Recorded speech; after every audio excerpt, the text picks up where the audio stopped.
Okay, I'd like to go ahead and open up the hearing for the Education Funding Committee today, recognizing that we've had some wonderful weather in the last several days here in the state of New Hampshire.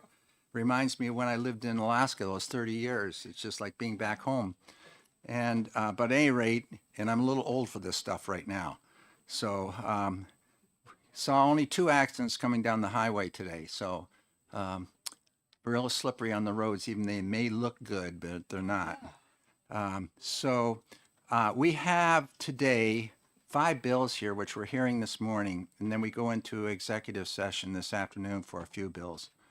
I'd like to start out with the first bill right now. We're supposed to start at 9:30. We have a bill HB 1672 requiring schools to present line item expenses as part of the school budget process. And this bill has one sponsor, Representative Morse. Is Representative Morse in the area? So,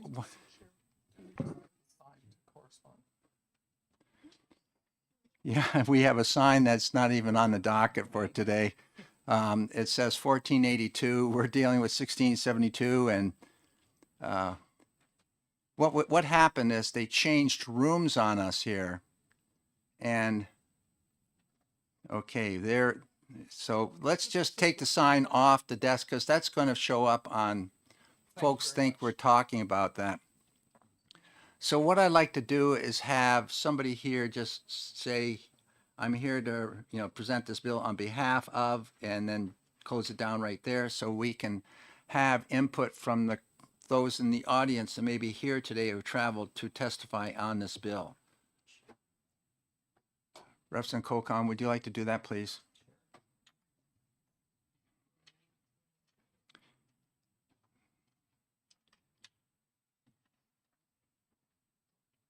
Once again, the bill is 1672, requiring schools to present line item expenses as part of the school budget process. There is one sponsor to the bill, and that's Representative Morris. Representative Holcomb has gladly accepted the ability to present. Thank you, Mr. Chairman. Yes, I'd like to present House Bill 1642, just as read by the chairman for the committee to discuss. Thank you very much. Seeing that Representative Colcom is not a sponsor of the bill, so she's not going to be taking any questions. Now, are there any folks in the audience which would like to either speak for or against this particular bill? Do we have any pink cards? Yes. Does that mean because I introduced it that I'm not allowed to ask any questions? No, on this particular case, yes, you may interact, seeing that you're not a sponsor on the bill at all. You just did something that we requested you to do as a committee. Not seeing any pink cards, I'm going to just take this opportunity then for us as a committee to discuss this bill a little bit. And I want to read a portion of the memo which we received from the Department of Education here that's in the bill. It's the methodology. This bill, effective for 2026-27 school year, requires school districts to provide a line item expense report detailing how funds are spent. However, it does not specify the required level of detail or the method of publication. The Department of Education anticipates that for most districts, the existing level of expense detail already maintained and reported would meet the bill's requirements. These districts would likely comply at no additional cost for simply posting bill requirements. These districts would likely comply at no additional cost, yes, for posting on the websites. However, due to the bill's lack of clarity regarding reporting granularity and publication methods, some districts may interpret it as requiring enhanced reporting and dissemination efforts. For these districts, compliance could involve additional costs such as software upgrades or printing expenses. Ultimately, the fiscal impact of this bill on local school districts is indeterminable and would vary depending on each district's interpretation and existing reporting infrastructure. So yes, and I was just going to get Mark McNeil is from the Department of Education and a frequent flyer of this particular funding committee. Welcome, Mark. Mark Mangnell, School of Finance. NHED. So if you're going to work on this bill, basically if it passed as is, I asked a few business administrators in the field, and they said, I think I understand this. I think I'm a little confused. So if you wanted to do more work and it would be, obviously the weather's has been good for skiing, not good for traveling. So it'd be good to have the sponsor in here about what the actual intent or policy objective trying to be achieved here. It's likely just transparency. But if you're specific with the transparency you want to achieve, then we could communicate that to the field, and then the field could deliver on that. Sometimes it's good for laws to be a little bit broad so people could interpret them. But if there's too much interpretation, it's going to basically cause inconsistency within the field. So just being specific about the type of transparency you're looking for and the type of reporting you want out of your districts would benefit this legislation. Otherwise, the Department of Education would really have no real guidance to give other than produce reports, essentially. Produce the reports you have. So if you want to dive deeper into what type of reporting capabilities districts have, that might be useful. Thank you very much, Mark. And also, I see Nate Green has just walked in as well from your department. Do you know what current level of detail is required for districts to post on their website? What level do you require right now?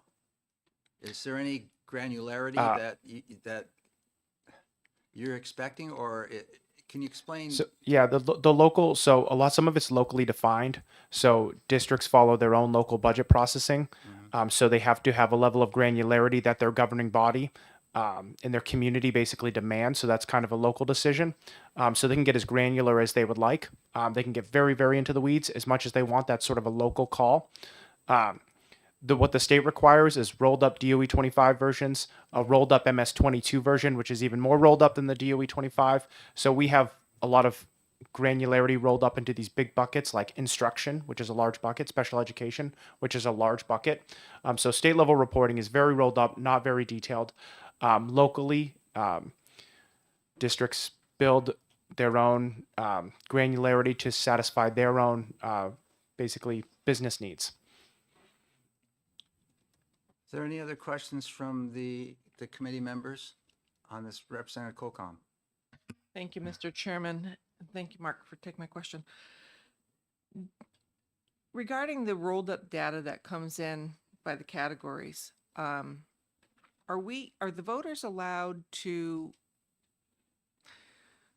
let me think about are the voters restricted at meeting? I'm trying to interpret maybe something that he had here. Sorry, I just want to make sure I get my question formed right. Are the voters restricted to only making amendments to those rolled up versions that are on the DOE 25 or the MS 22 or MS 25 rather? Or can they make an amendment to a line item at the school budget here, deliberative session or annual meeting? So this is one of those questions I'd say ask your attorney, ask your auditor. But my understanding is they can make an amendment to a specific line. They have control over their local budget, but there's probably some ambiguity there, or probably some people might disagree with that opinion.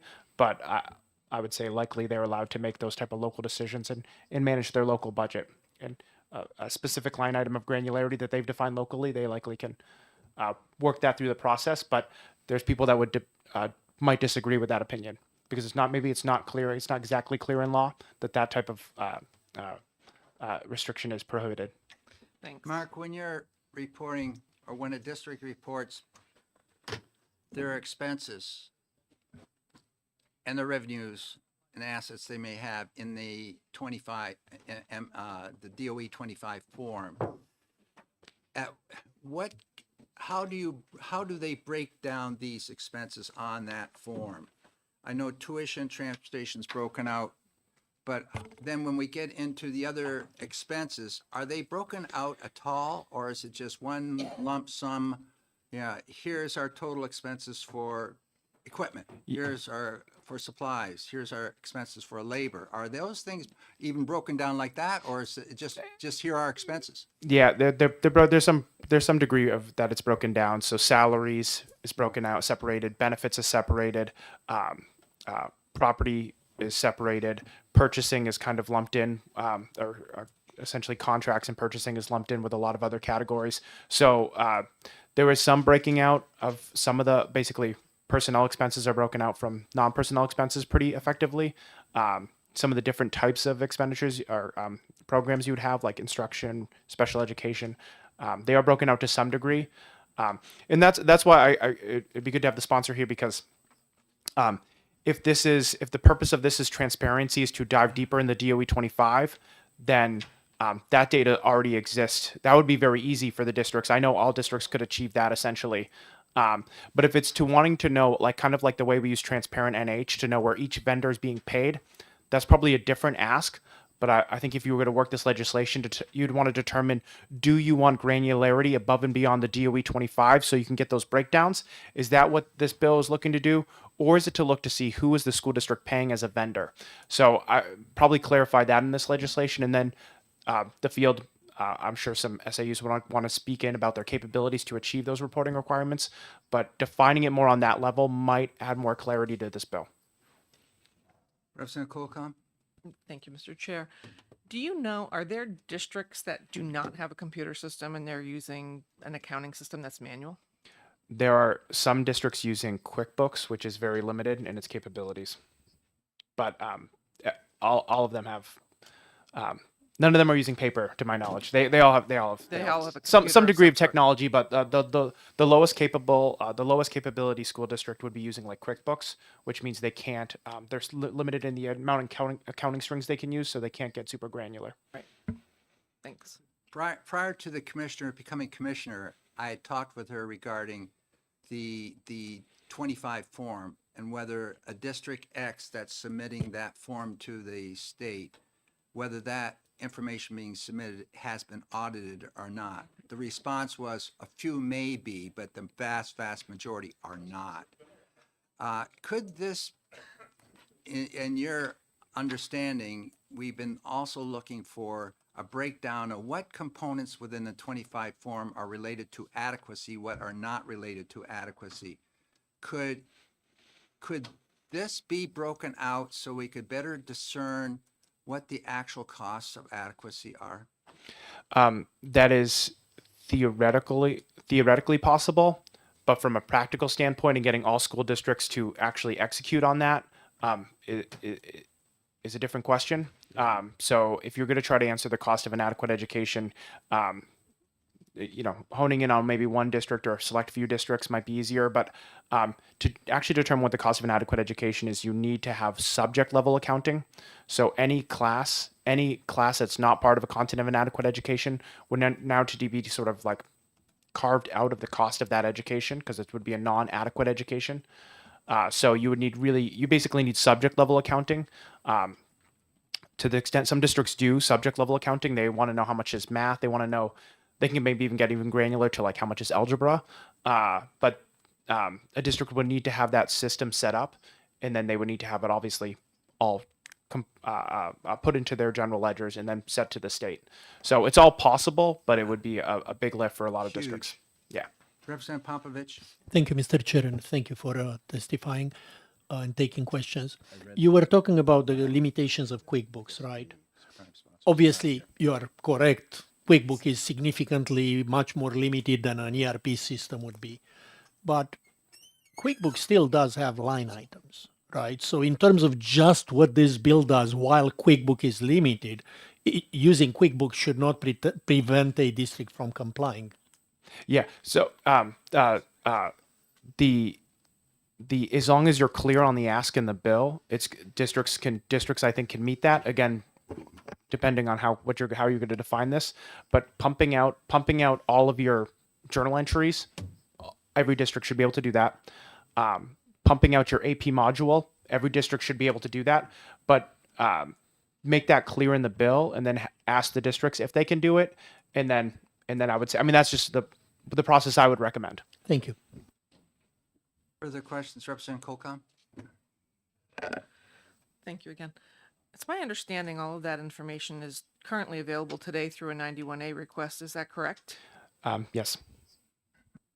Last question I have is that we recognize that there have been a number of pieces of legislation submitted that are dealing with audits and auditing. This committee has basically nothing coming to us regarding that, yet we're in charge of funding education. This bill right here may open a door, if we use it as an interim study, to be looking at how we're, accounting for our expenses and looking at our revenues as well, but also then how we're auditing to ensure that what's being reported to DOE is actually a fact that's happening, based upon standardized standards criteria. So do you think it's worth as it stands right now, the sponsor's not here. There's no other co-sponsors on this bill, and the likelihood of it moving forward are not very, very strong.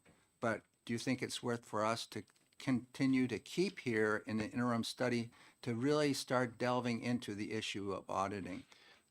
Yeah, the Chairman Ladd and I were talking before. You have a lot of bills that are essentially on the docket today relative to the Claremont situation, Yeah. or in response to the Claremont situation, as we all know. The audit, some districts are very far behind on their audits. Addressing that issue legislatively, you're going to be a lot of solutions and things you're going to be looking into. Getting districts caught up on audits, or if we lived in that reality where districts were caught up on audits, that would substantially improve the situation. So it's worth study, worth coming up with basically a policy. Of course, that's in the policy committee, but it's you have some solutions here that you're going to be looking at in your docket that don't include audit, because that's over in policy, so it's a little bit separated. So having this committee look at that as well and study that is worthwhile, even though you might not have a direct bill relating to that. Well, I think so in terms of we can work with other committees. We've done it earlier this year with 292, which was a joint committee with the Senate Finance side, Education Policy side, and involving finance as well. We can do it with policy in the House as well. We can put up subcommittees to really involve others. We did it several years back. Representative Spilsbury was there when we brought Ways and Means and policy together to look at how we're funding education. Whether we got to the answer or not is debatable.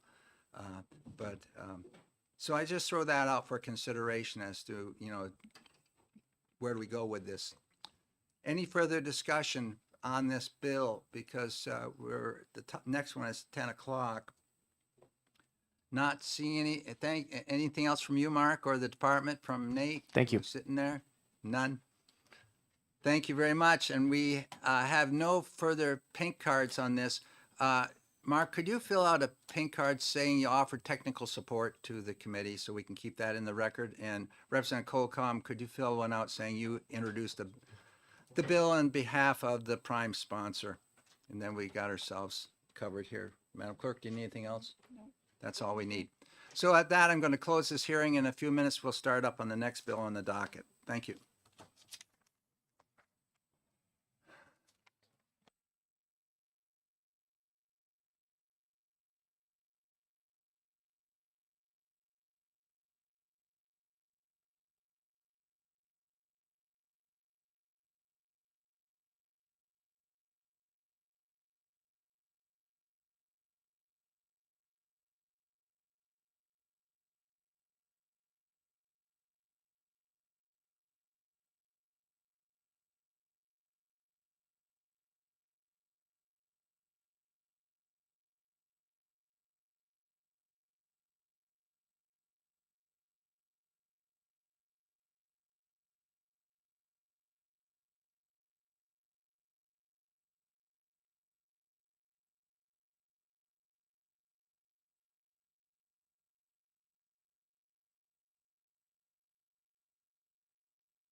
We can't, no, I talked to Sean. They're doing a pesticide thing all day. All right, calling the committee back to order. It's 10 o'clock and we're going to take up the hearing on HB 1495 and hear from the prime sponsor, Representative Ladd. This is an act allowing a reimbursement anticipation note to be used as collateral in certain circumstances.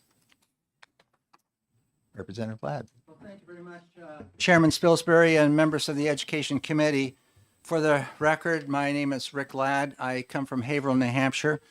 Not Haverhill, Mass, Haverhill, New Hampshire. And I'm here today to introduce HB 1495. This bill allows reimbursement and anticipation note to be used as collateral in certain circumstances.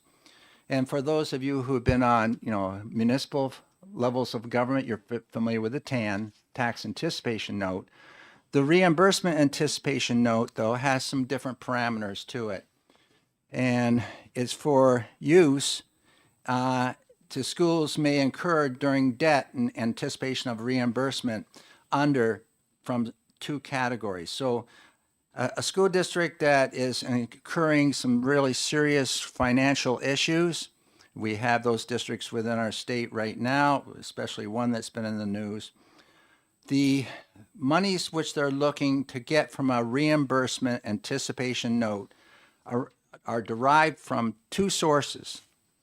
RSA 186C:18, and you all know that is special education aid, and RSA 19842, which deals with adequacy.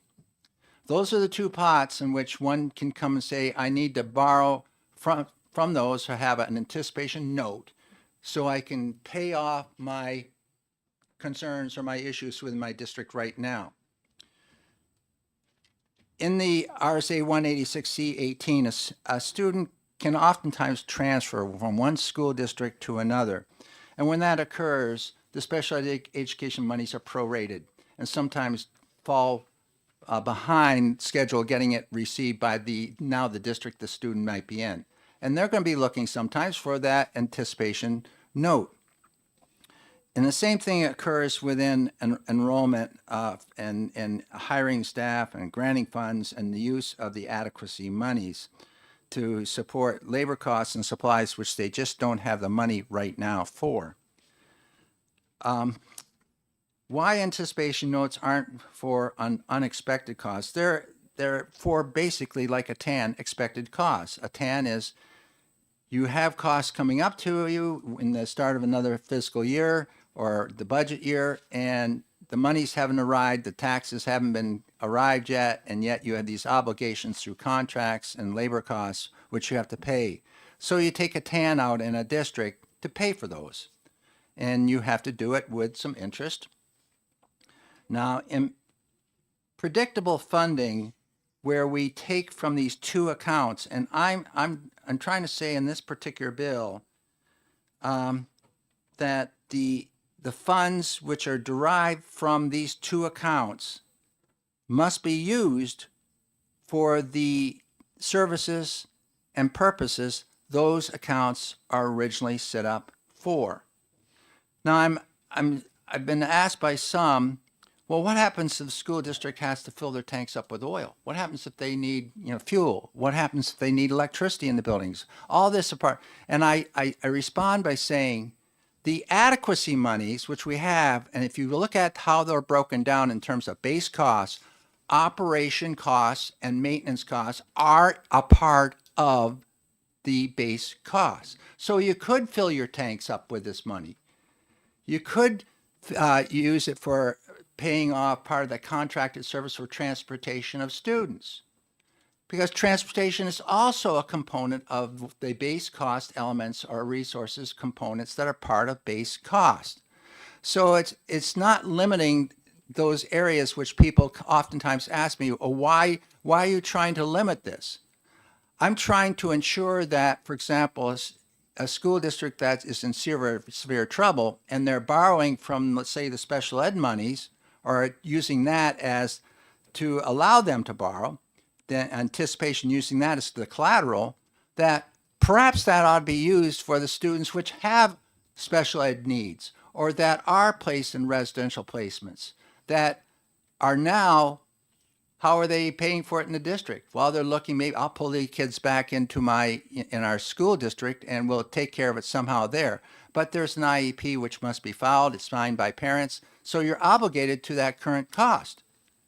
This is one way that you could continue that by utilizing what you're borrowing or what you're using as collateral towards the service that is originally intended to do. So, do other states have this type of a plan? Yes, they do. The state of Montana law states that note proceeds can only be used for the same purpose as the anticipated funds. That's exactly what this is doing right here. It's saying that the note proceeds can only be used for the purpose that those two accounts that you're taking from establish: special education costs or the adequacy costs. You can't use it to support some aspect of your school operations which are non-adequate oriented. The marching band, I oftentimes say that. You can't use it for that. You shouldn't use it for that. The district that's in this type of trouble needs to make sure, and they have to start prioritizing. First, they have to look within and find out why they are where they are. We know that. But you have to use your limited resources, which you may have, and in some of these cases, there are no reserve funds left. They've gone through every account, every avenue to obtain these funding, this money. It's not there. And for whatever reason, and we've had some joint meetings with the Senate and us in looking at that, and we've gone the route of revolving loan funds and all that.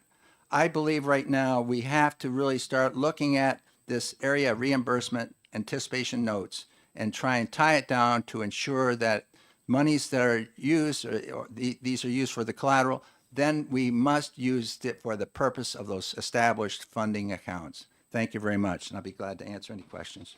Thank you. Representative McGuire. Thank you, Mr. Chairman. Thank you, Chairman Ladd, for taking my question. Is this bill motivated by some particular incident or incidents in a school district, or is it more just sort of cleaning up the language and making it more appropriate? Well, I think it's trying to define more appropriately, as you say, but define exactly why we have it in law right now. You can borrow or use the two accounts, 186 and 198. You can use those two accounts. But how you use those, it should be for the purpose those accounts are set up for. Second question you had, or the first question of the two, was, is this a result of what may be going on right now? Directly, yes, it is. We have school district, and we all know it. It's been Claremont. It's been in the news. And there are a lot of reasons for why Claremont is where it, and that's not the purpose of this committee for us to discuss today. However, that does raise the question because the request to use the RAN has come to the state. And so now we have to be looking at this in conjunction with the Department of Education, State Treasurer, et cetera. So I think there is a time which we're in right now where I have not heard in the 18 years I've been in the House here of a similar situation that's come to this degree. Yeah, we have, issues coming forward because of school care, some of the issues dealing with the funding of healthcare services for over 90 different locations, which are also municipal related as well, emergency responders. But those are issues which are more controlled than this particular situation here. This one right here is a result of something that's occurred within a specific location that needs address.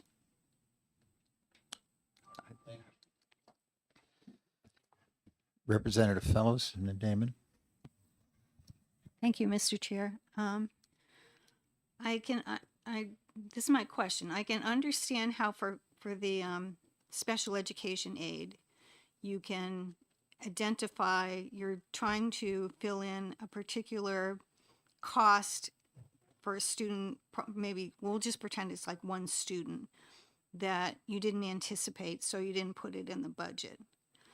But when it comes to the adequacy aid, we don't have any sort of restriction on how school districts can spend the adequacy aid that they receive. So I don't understand how it can be identified for a specific purpose, that the part that is being amended here. When we look at 19842 and we look at the components which it addresses, and it addresses base cost, and we know that a base cost is based upon various elements, from labor, various types of labor, from that of a school librarian to a school principal to assistant principal to teachers to custodians to transportation to maintenance to operations. On the list go technology director, guidance counselor, all that is within the base cost. We also have three other areas we call differentiated aid. And within the differentiated, we're speaking to special education. We're talking about English language learners, and we're also talking about those that are on free and reduced or poverty levels. I think it's pretty clear that how these monies are supposed to be used. I can understand that in a municipality, I can remember we oftentimes had a TAN every year. And especially in the years when we're expecting grant money to flow down to us and the grant money doesn't come to us, that's called a grant anticipation note. So you take this anticipation that you're going to receive this $1.5 million in some grant. It hasn't arrived yet, but you also already have to hire your labor. You have to get into contracts, agreements. So you do that, but you have to pay for those contracts and that labor. So you take an anticipation note out based upon that grant that's been confirmed that you will receive. And so I think that there's a need for RANs, reimbursement anticipation notes, but I believe we have to tighten it up a bit so that we ensure that the RAN collateral, the funds that are expected to be used by that note are those that are directly related to those two components I've spoken to. Okay, Representative Damon. Thank you, Mr. Chair. Thank you for taking my question. I'm seeking some clarification in regards to your response to, I believe it was Representative McGuire's question about whether the motivation for this related to a specific incident or situation. And you understandably referenced Claremont, which you all know I'm pretty familiar with. Did you indicate, I'm not sure if I understood you correctly or not. Did you indicate that you thought there was a specific situation in Claremont that would precipitate this bill, which I would, if that was what you were saying, I would understand that to be suggesting that adequacy funds were not spent on adequacy needs. Maybe I didn't get it right. No, I'm not making that, tying that Just wanna together at clarify all. That I'm not getting into how things have been administered or spent within that district. When all this occurred, and we did have a joint meeting involving both the Senate and the House, you were there, that we looked at issues which are coming before us. One was the RAN. We also looked at revolving loan fund dealing with the state treasurer.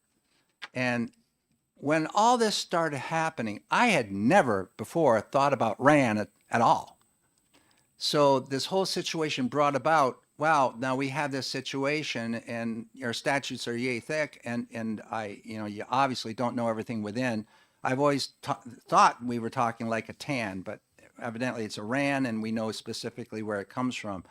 Then I started looking around and asking questions, and that's what led me to states like Montana, which have identified how they can use those funds for the anticipated purpose.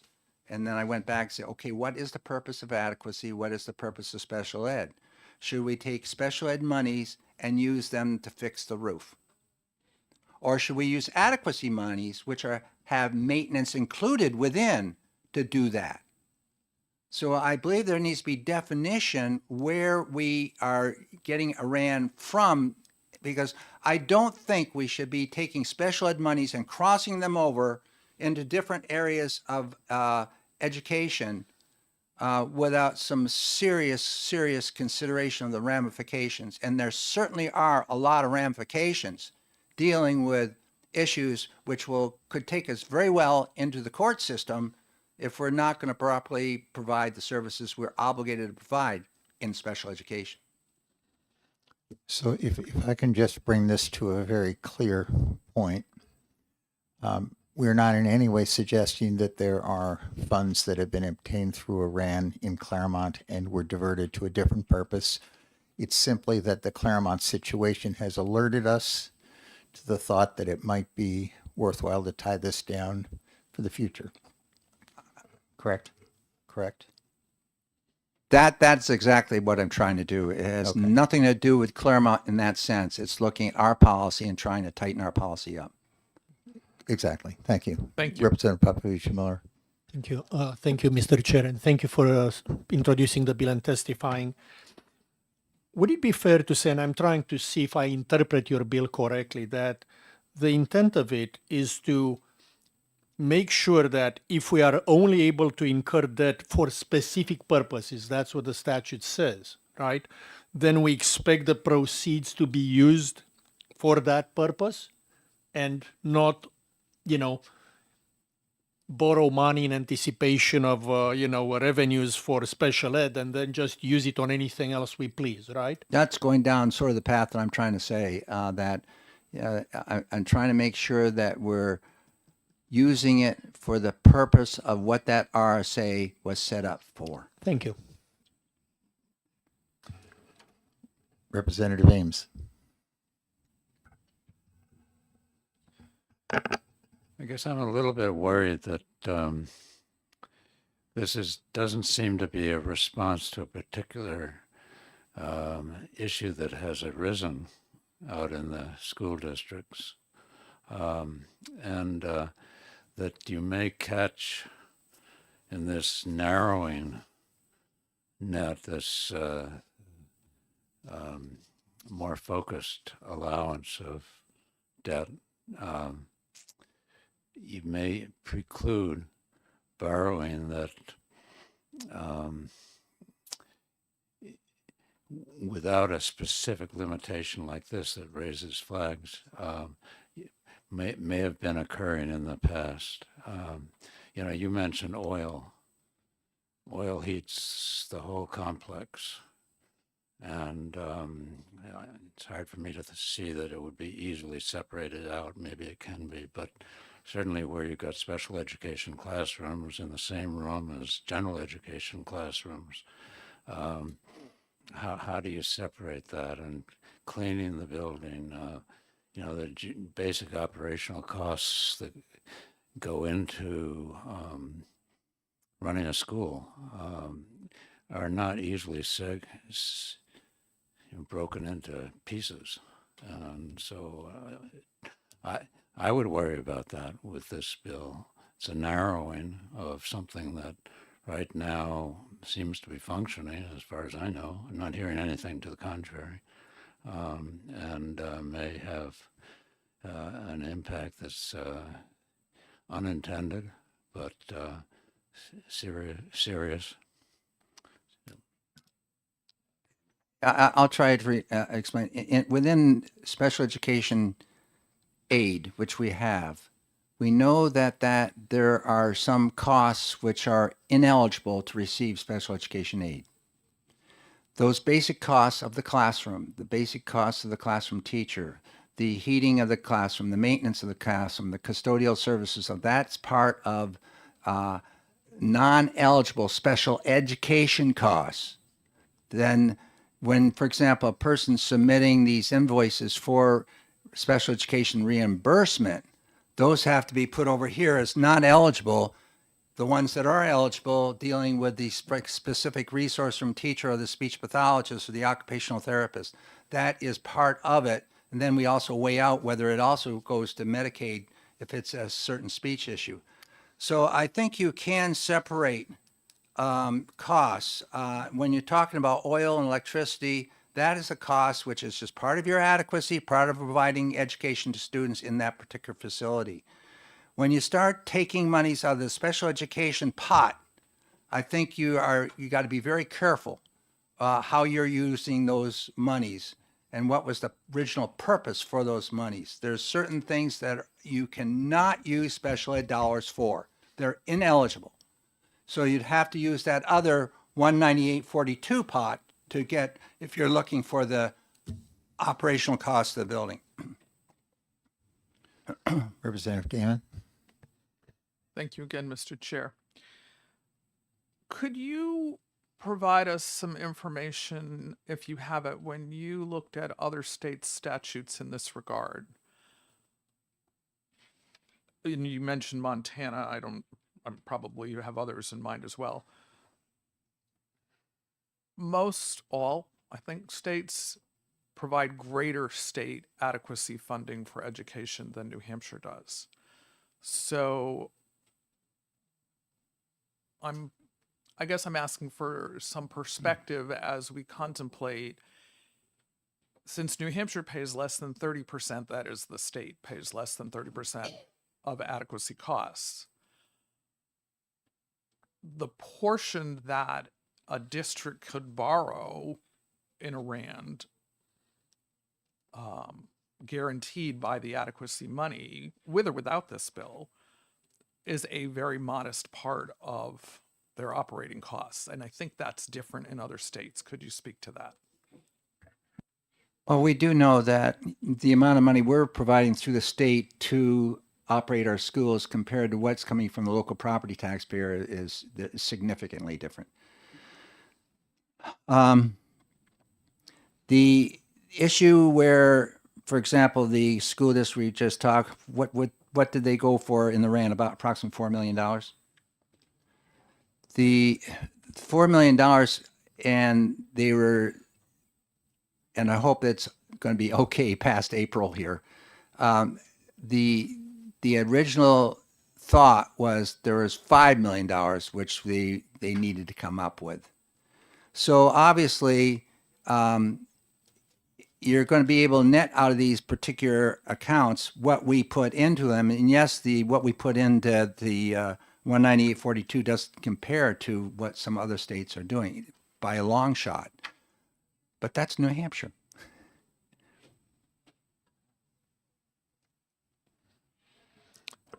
Representative Fellows?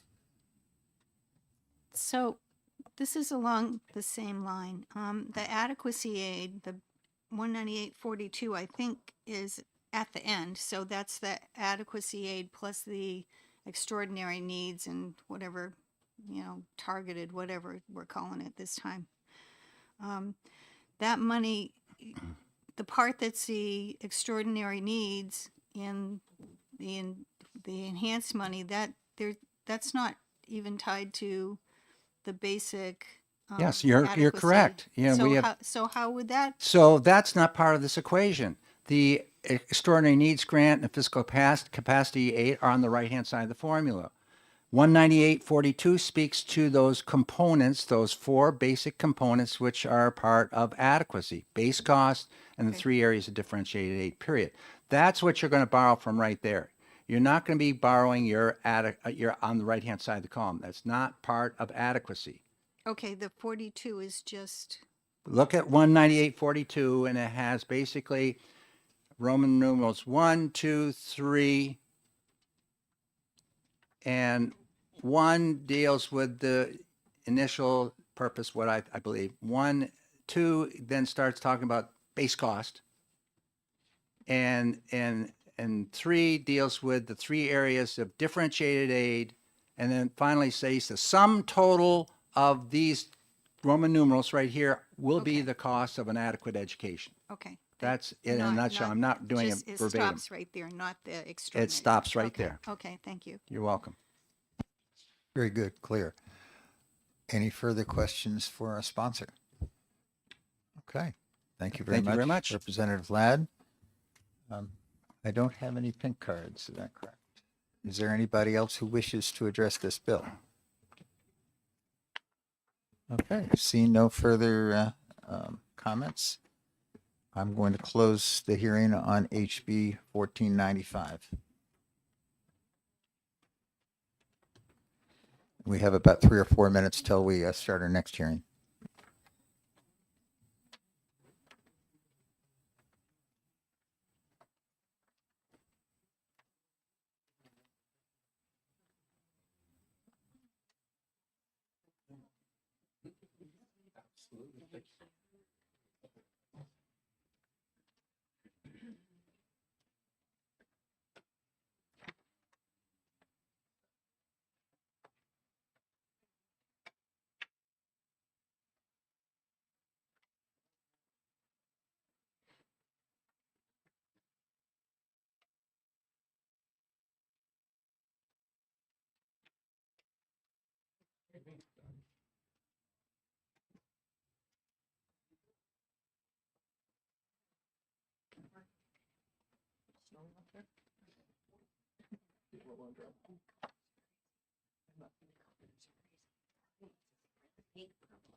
You ready?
Okay, we're ready. It's 9:30, or excuse me, 10:30 by that clock right there. Every one of these rooms in this place is in a different time zone, by 5 or 10 minutes. So the bill that's up on the docket right now is 1514, requiring the Department of Education and the Department of Revenue Administration to send school compliance and financial reports to school and school board authorities. And I'd like to welcome Representative Damon to introduce the bill. Thank you, Mr. Chair. Thank you, committee, for hearing my remarks. And I will just say, Mr. Chair, at least the time zone isn't Alaska. It's warmer up there Right. than here today. So for the record, I am State Representative Hope Damon. I serve Sullivan District 8, which is the 9 towns of Ackworth, Langdon, Leominster, Goshen, Washington, Springfield, Sunapee, my hometown of Croydon, and the city of Claremont. It's beautiful. You should come visit us. HB 1514 is a bill requested by constituents, including the chair of the Claremont School Board. The sole purpose of this proposed statute is to require thorough distribution of school compliance and financial reports.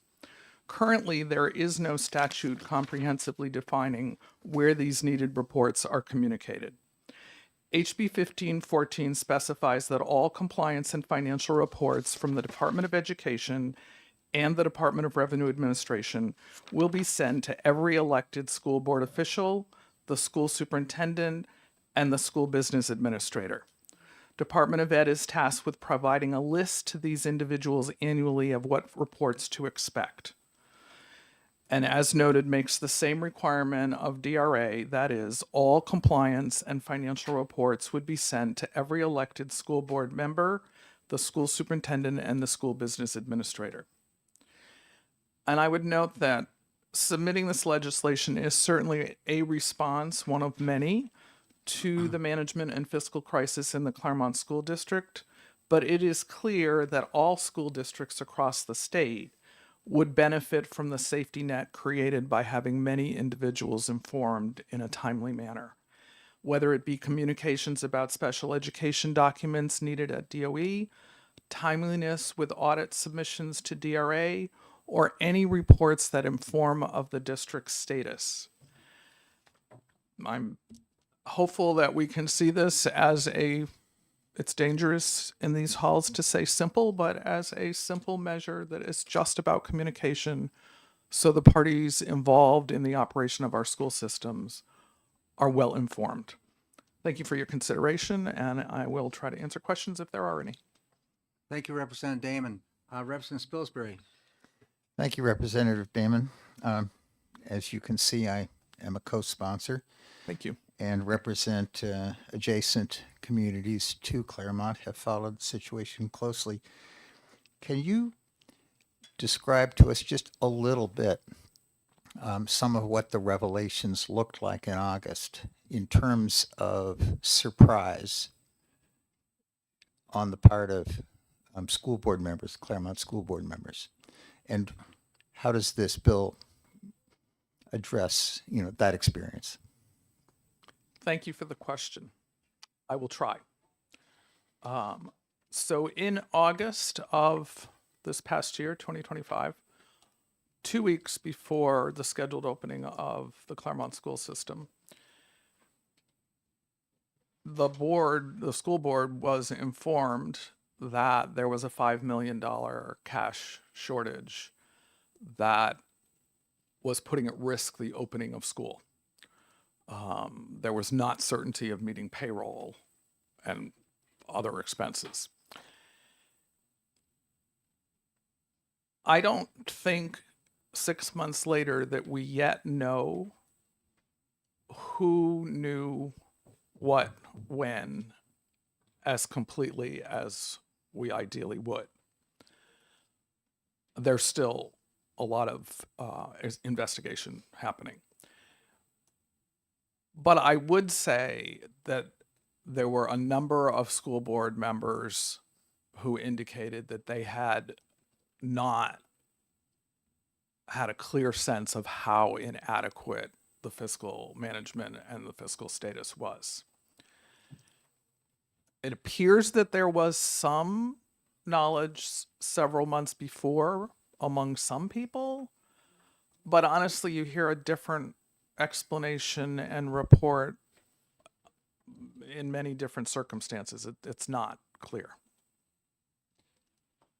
Follow up. So, am I correct in understanding that there were a long stream of communications from the Department of Education raising warning flags that were effectively bottled up within the administration and not revealed to the school board members? Thank you for the question. I don't know if I could accurately say that there was a long stream of communications. I think there were some communications to the prior administration. By prior administration, I mean both superintendent and business administrator, both of whom are separated from the district now. I think there were some communications that were not shared.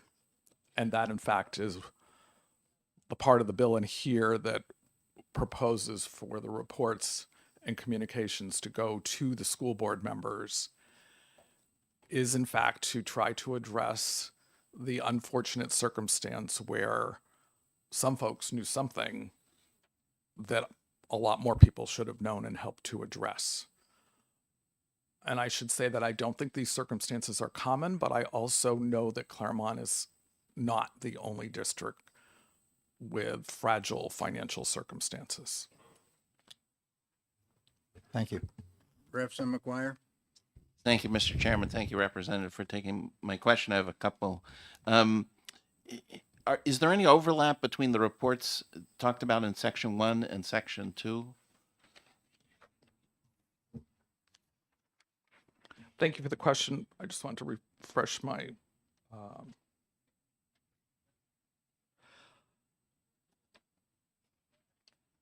the reports from DOE are different than the reports from DRA.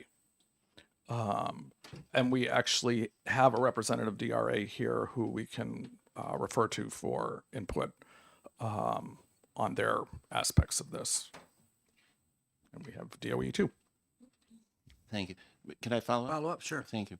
So, so I assume what you're trying to say is that DOE will send the ones they generate, and DRA will send the ones that they generate. Okay. That is correct. And also, I would assume they would send them not all reports, in the sense that I wouldn't send a report about Epsom to Chichester, right? I would send only the ones from Epsom to Epsom, and so on, right?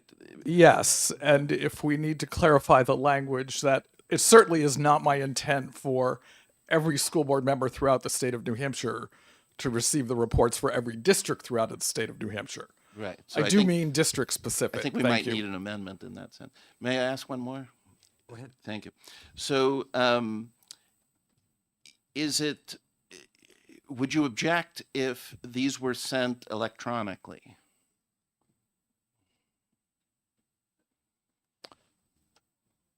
I think it's appropriate for them to be sent electronically as long as there has been communication in traditional in writing about the timeline of what to expect for reporting. So if at the beginning of a board member's service or the beginning of the fiscal year, DOE and DRA, it would be the same every single year. It would be the same for every district. These are the reports that you should expect to receive on this timeline. So as long as the recipients knew what to be looking for, then I think digital communication would be efficient and fine. Thank you. I have a question for you.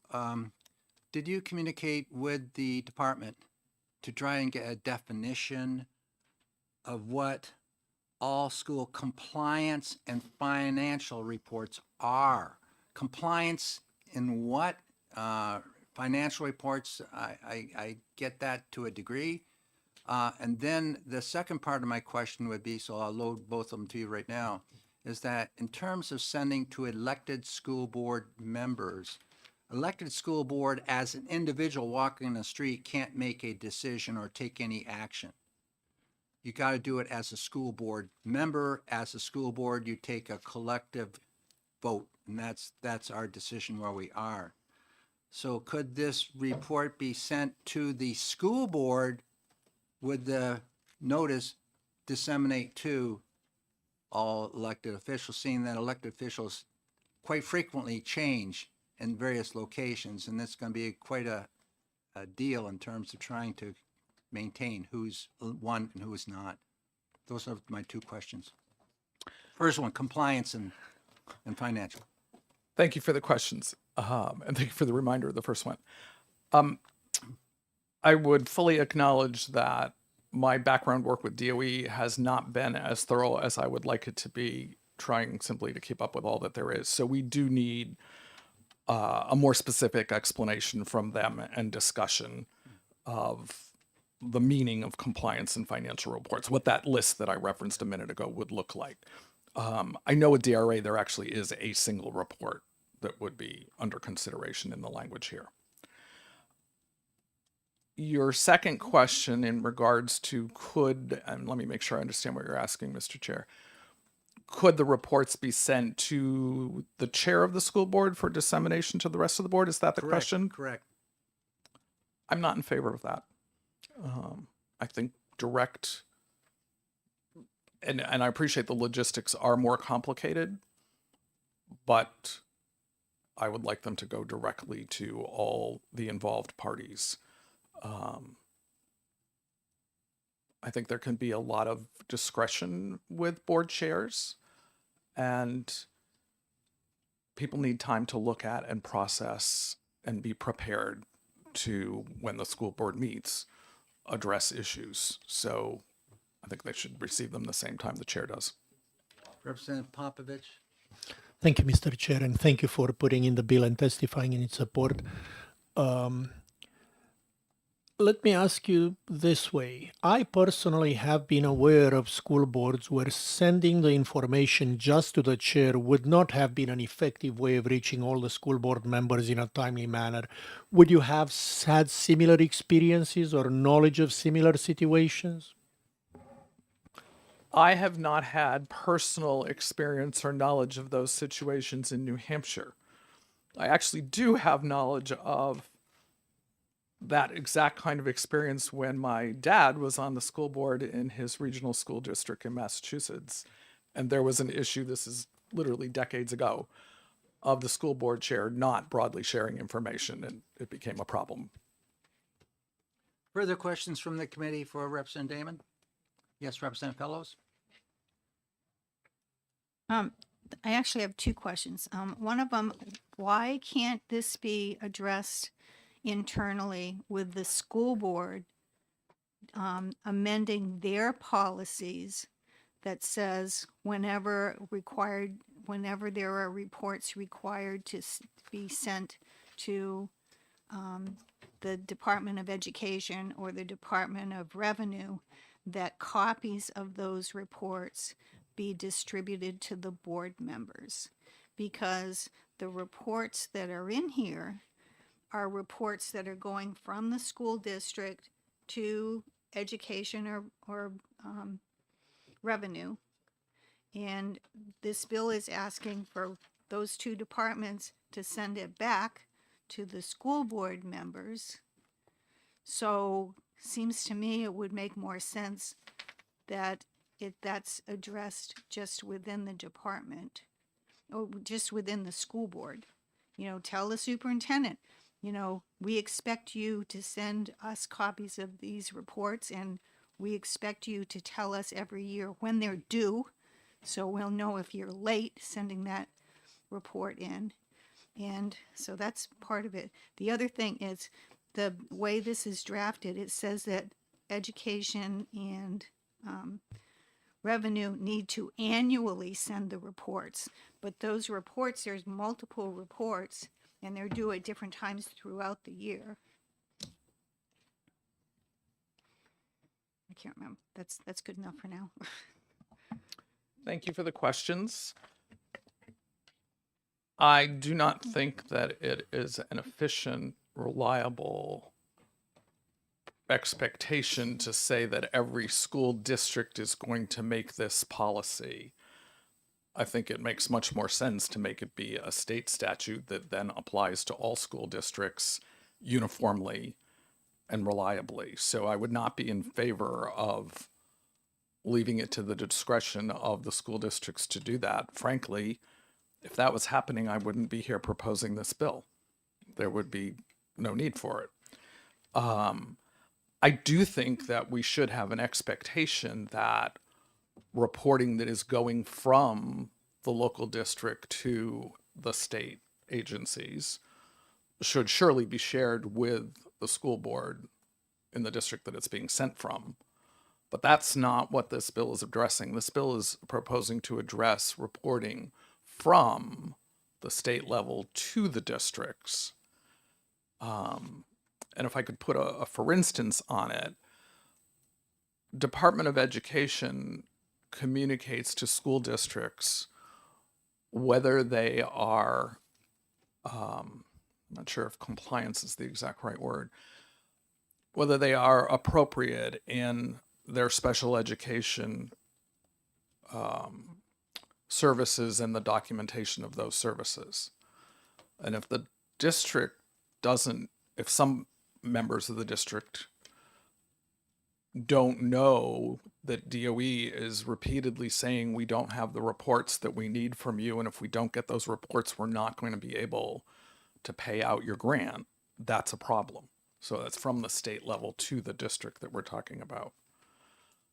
Please remind me your second question.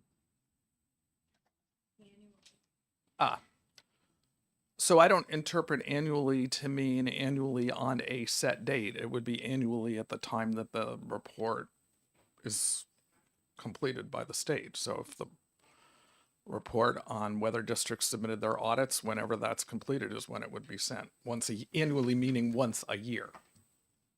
You have a follow-up? So can you just tell us what those reports are that you're talking about? Because obviously I had different interpretation of what those were. I thought, my assumption is we're talking about the reports where you have to send the student data, the ADM and the ADR data has to be sent from the school district to the Department of Education. And when, for example, for revenue, when they have to, the school district has to send revenue, their anticipated budget or their revenue, their estimated revenue, those kinds of reports. That's what Representative I Fellows, thought. I think we've been down this path a little bit already when I mentioned the issue of compliance and financial reports, and Representative Damon said we probably need to do a little bit, talking with DOE to find out what reports we're talking about here. So I think you're on the same path here, wanting to have more of an explanation on that, and I think that's going to be forthcoming to us. I would like to ask a question, though, regarding superintendents. We have legislation in the House here regarding definition of superintendent and starting to clean up some of those job responsibilities. But we also have legislation in the RSA say superintendent services. Yeah. And the superintendent services can be handed out to just about anybody on that, in that district to accomplish being director of this or business administrator or, in charge of human resources, what have you. So you've got superintendents there. Do you feel comfortable? It should go to the superintendent, but how do we ensure that the ones that are actually taking on these responsibilities, these services, are the ones that are going to know about the reports? Thank you for the question. I would be very receptive to language to address that concern. I don't know if we say, well, it's not school superintendent or designee, because if there isn't a superintendent, they don't have a It's designee. a tough one because that's part of what we've been talking about over in Claremont. Right. And also, Fall Mountain School District, which falls partly in my rep district, no longer has a superintendent. They're doing the superintendent services by a variety of individuals. I don't know what the language for that is, but I need to figure it out.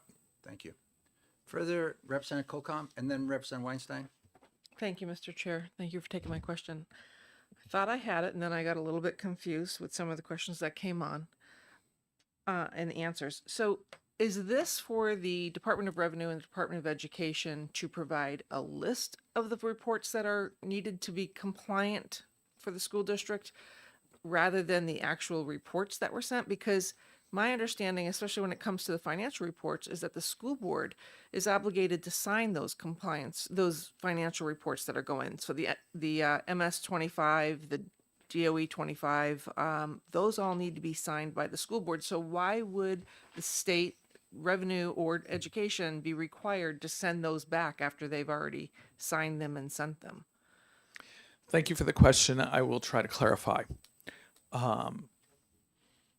I would say that this is a one-way street and has two parts.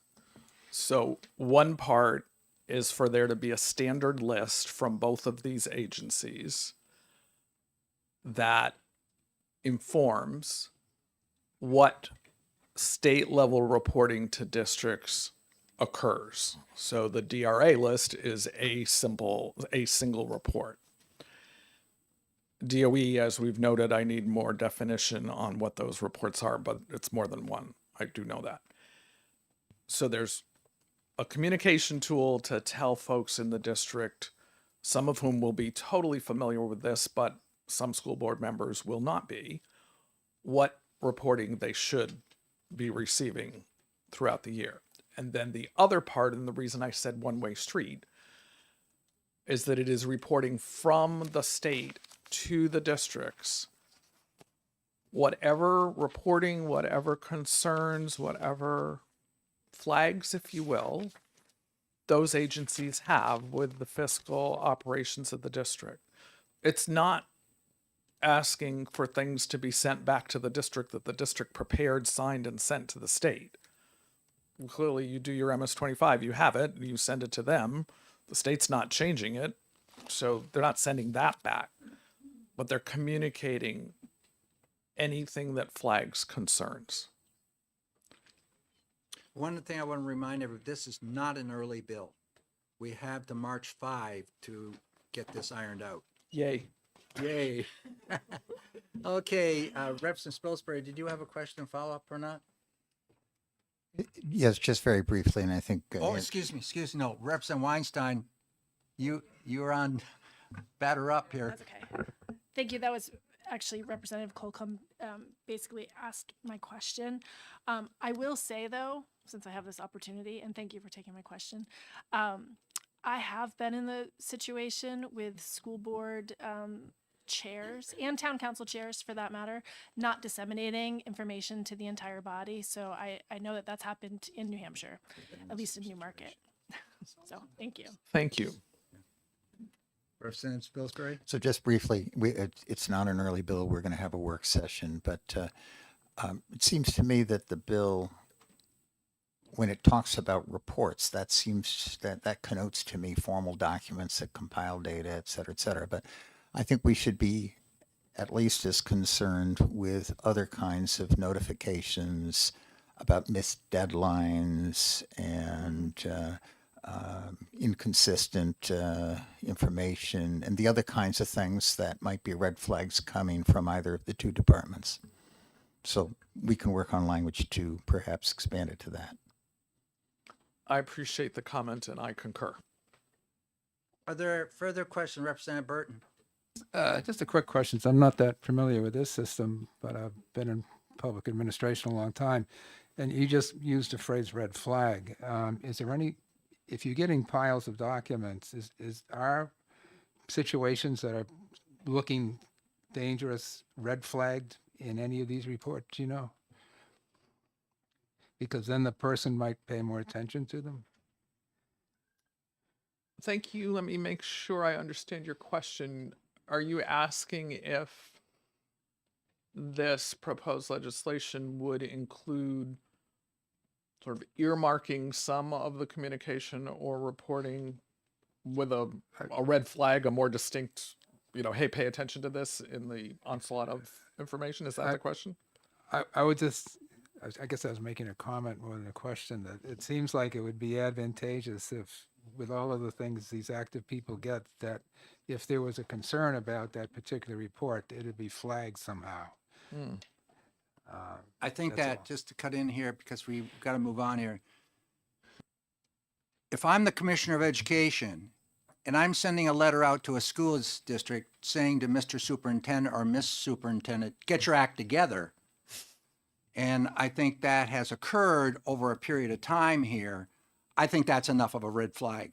I think that's a definite red flag. And I think that our Department of Education has a process for going through technical and corrective action and all this other before the hammer comes down. And there's not much of a hammer which the department can do to begin with. But we've all been on school boards or city council like I have, or on select boards as chair. And there are school board members that are sitting around the table and say, why didn't that get on the agenda, Mr. Chair? And it's just, about leadership. And sometimes we can't, mandate types of leadership from on high here. It's got to be your local legislature, which is the townspeople. So there's somebody going to have to hold people accountable somewhere along the way. We're not going to have all the fix right here, Representative Damon, and I've talked with you many times and we know that. So, but I appreciate your coming forward with this bill. It's one which has a lot of, things which we have to address within it, and I appreciate it. Are there any more last minute because I don't know if we have other pink cards or not. Thank you. Representative Cludier, can you just submit it and have it passed down through? Thank you. Yeah, there's one right. Yeah.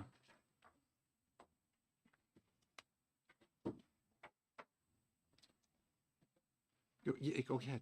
Thank you, Mr. Chair. Very briefly, that's more of a heads up for the work session.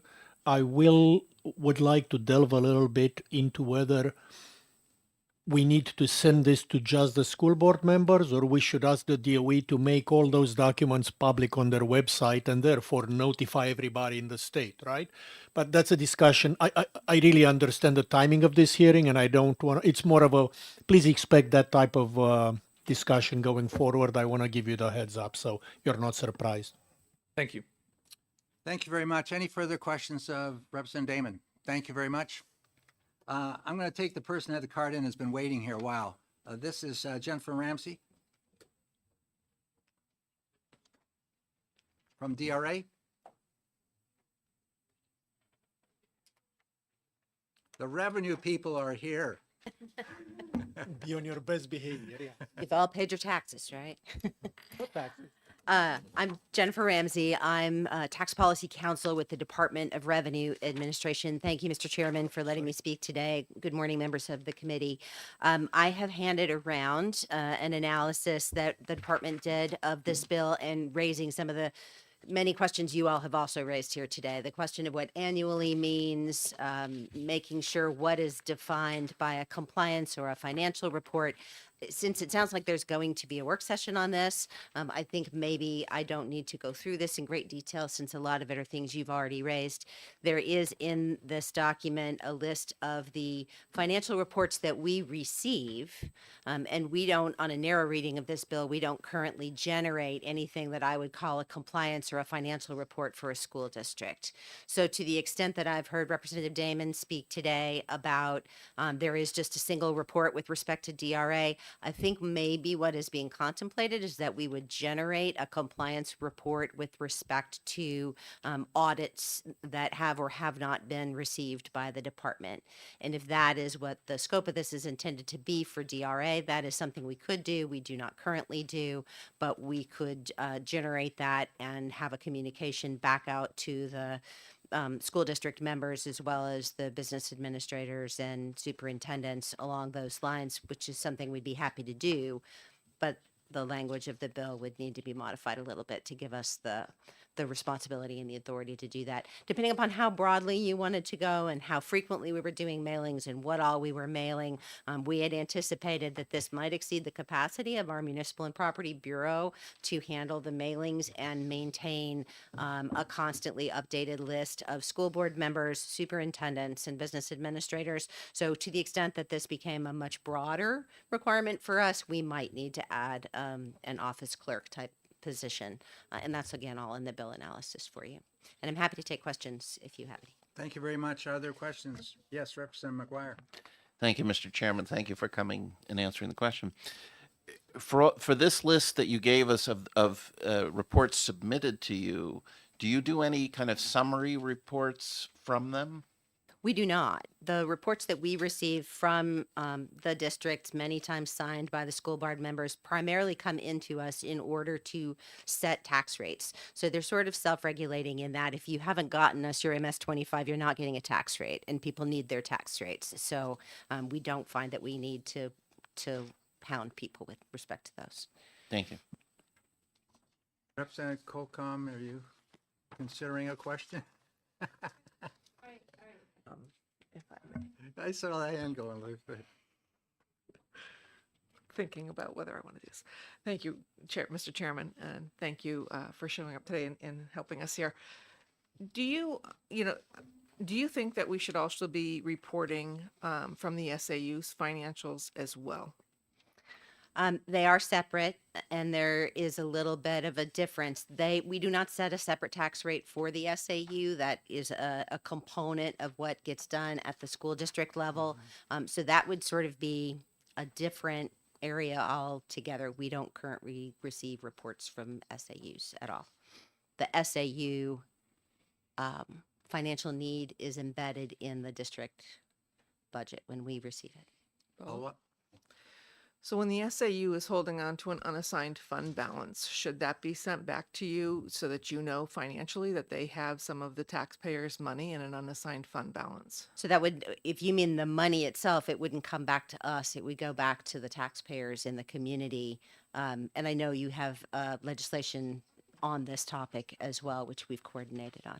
Yeah, just wondering if that should be mixed in with this or not. so You that's- could certainly combine them. There are also other bills, as I'm sure most of you are aware, having to do with the audit reports and posting things on websites. There are a lot of bills that are looking at these topics, and DOA probably has a better list of those than I do. Thank you. The rabbit hole gets deeper and deeper. Yeah, I mean, I yeah. can't find SAU audit reports. Yeah. Are there any other questions of of Jennifer? Thank you for coming, and thank you for your written testimony here. Thank you. And we'll be in touch. I'll be Thank you. happy to come to the work Yeah. session. Representative Cloutier?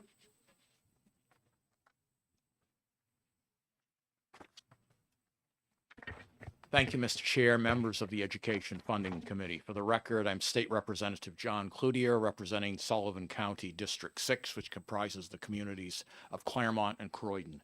And I'm here today in strong support and as a co-sponsor of House Bill 1514. I'm pleased and I commend Representative Damon for submitting this legislation and working with other co-sponsors like myself. But I'm going to be blunt with, this has been a very traumatic event for my home community of Claremont. And I'm a native. I've lived here most of my life, and it's terrible. And I think we've got to do better as far as communicating the school districts with the state. And I've learned a lot over the last few months, but I'm still not an expert here. But whatever we could do for the Department of Education, Department of Revenue, to better communicate with school districts, so that in the end, what happened in Claremont will never happen again anywhere in this state. So I think this is a good bill. I urge this committee to carefully work with Representative Damon and other sponsors like myself. And if they need changes in its, your collective wisdom, hopefully we can come up with something, make a unanimous recommendation, and send it to the House floor. Because I have a lot of upset constituents, and they're upset. It's bad enough. They're concerned they're going to have to pay much higher property taxes, and of course, it's a sore subject with my Claremont constituents. I won't get into other details now, but they're upset about how this happened. They're not happy with the school board or the school officials. Of course, in the school elections, hopefully there's going to be some discussion about this, and this will be a major issue when we go to vote on the school budget and school board members. I think it's March 9th or whenever the election is. So we really need to get to the bottom of this. And again, urge you to do whatever you can to recommend this bill in some amended form, working with Representative Damon and other sponsors like myself. Please, please, I don't want any of your other your districts to ever have to undergo what we've undergone in Claremont the last few months. Thank you. Take any questions? Yes? Representative Spilsbury? Okay, yes, go ahead. Friendly question. As we work on refining this bill, would you agree that the target is not the DOE or the DRA in any question about what their practices are?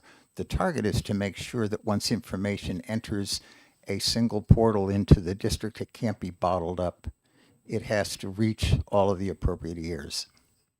I mean, I'm speaking for myself, and I think hopefully you work with Representative Damon and the other sponsors to get some language that would agree to that. I think in principle, I would agree to it. I mean, we've got to get everybody on the same page, because again, as I want to emphasize, the taxpayers, they're very upset. We weren't informed until August, when the school was about ready to open, and there was some real concerns that we'd even open school.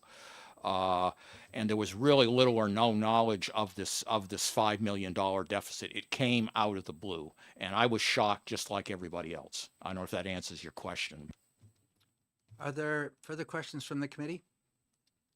Not seeing any. Representative Popovich, is your mic on? No, oh, sorry. You're welcome. Okay, so we have no further questions. Thank you very much for coming. Thank you very today. much. Thank you.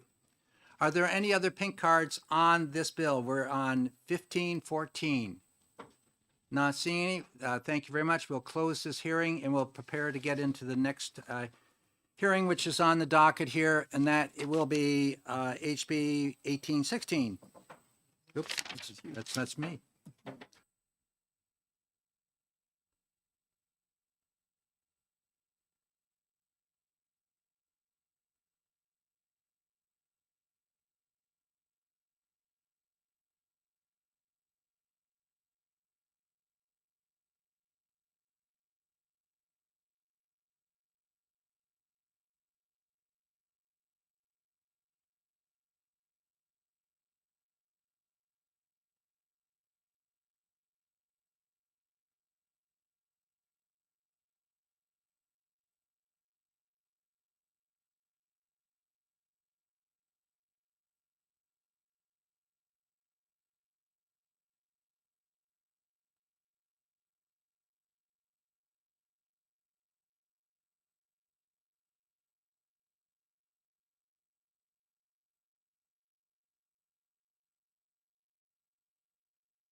Okay, we're going to resume our hearings.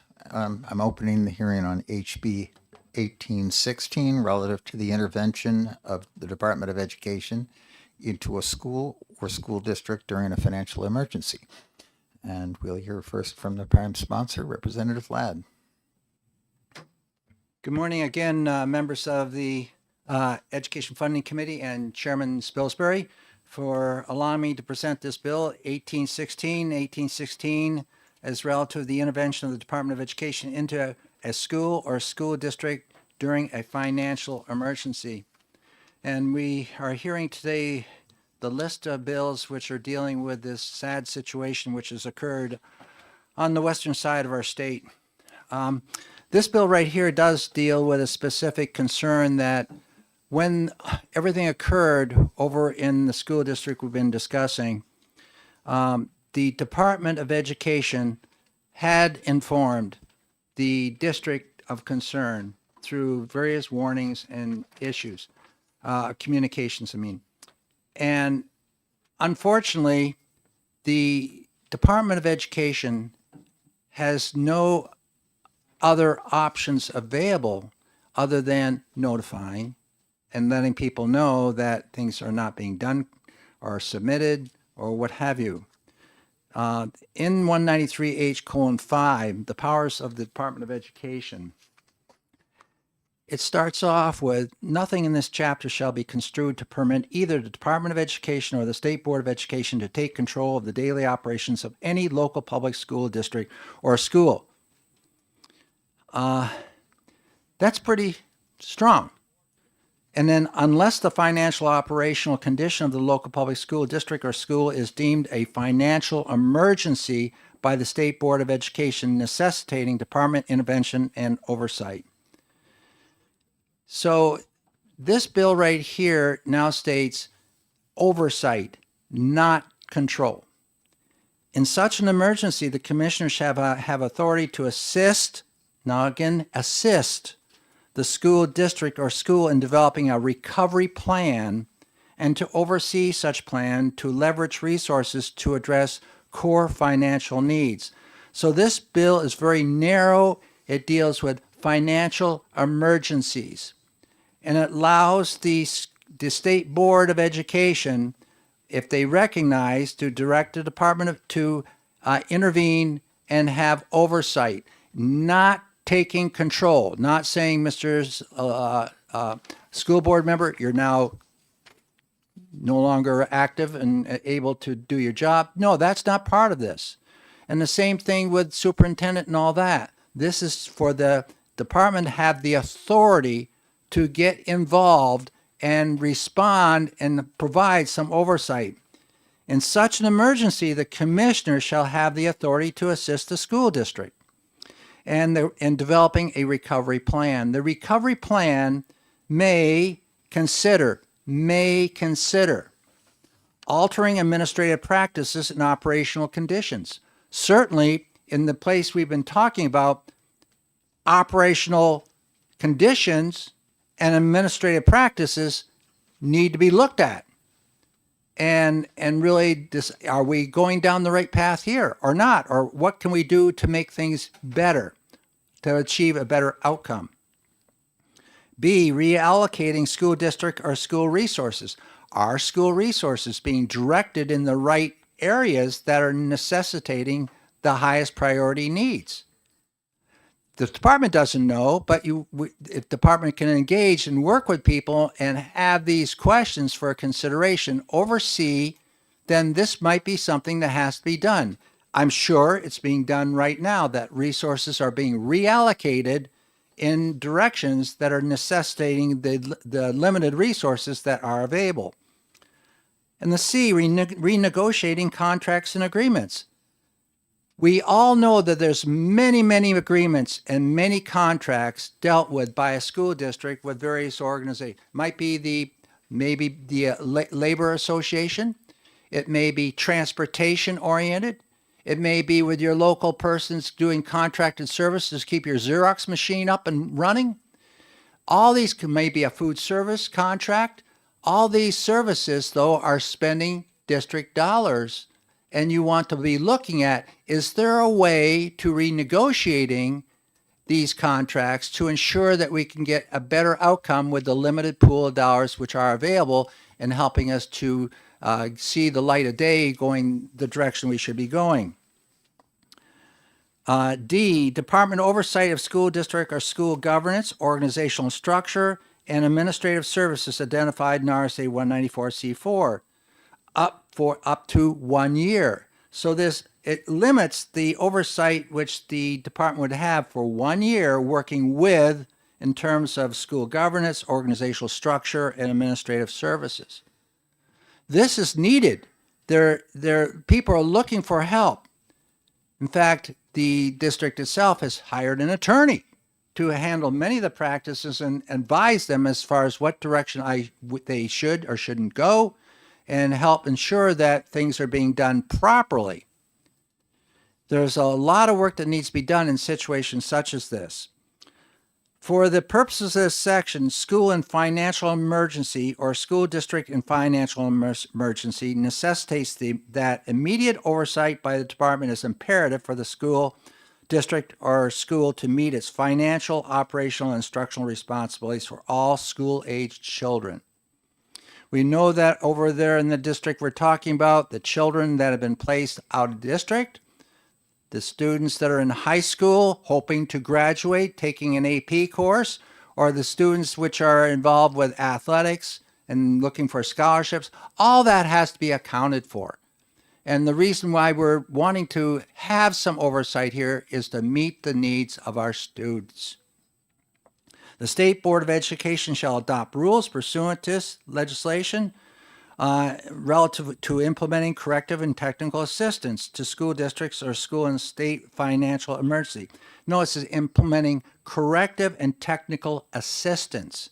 This is not taking control type bill. And working with the department, we've been very careful in putting this together so it's dealing with oversight assistance. And there's options that may be considered. And believe me, I am sure all these options have been considered by that school district right now or people, officials working in that district. This bill also provides support to the department. The Department of Education may request up to $200,000 from the Education Trust Fund into a non-lapsing reserve fund for the purpose of corrective and technical assistance necessary to implement a district financial emergency recovery plan pursuant to 193H5. So it gives a source. I would venture to say down the road a ways that the department really needs the resources on board, because it's not going to be a singular issue unto one district. We know there's a number of districts which are on the edge right now. And the department needs these resources, and they need to have that technical support within to provide that oversight. Years ago, we used to have folks hired by the department under contract to go out and look at the minimum standards for public school approval. Is the school district really getting there? Unfortunately, this legislature has not provided the department the wherewithal to do that anymore. We used to be hiring a superintendent or a person that worked in the school districts to go out and look to see if those minimum standards being applied and accomplished. I don't agree with the process. What that was done, that was a contracted service, and the reports that oftentimes I read years ago were a 2-page piece of paper written in pencil, and it didn't say a heck of a lot. What we need to do is give back to the department the authority really to have this oversight, to work with school districts, not taking control, and to provide the assistance that's necessary. Right now, the department does not have it. And folks, where do these districts call immediately? They go back to the department. We need help. And so this bill has been submitted. It may need work in places, but I've tried to emphasize the point that it is not a bill to take control, to fire or hire or anything such as that. It's an oversight bill to work with the folks in the district. Thank you very much. I'll be glad to take any questions. Representative Popovich Miller. Thank you, Mr. Chair, and thank you for introducing the bill and taking questions. I'm just trying to wrap my head around it. Would it be fair to characterize the bill as the most minimal and friendly way to assist districts in this situation?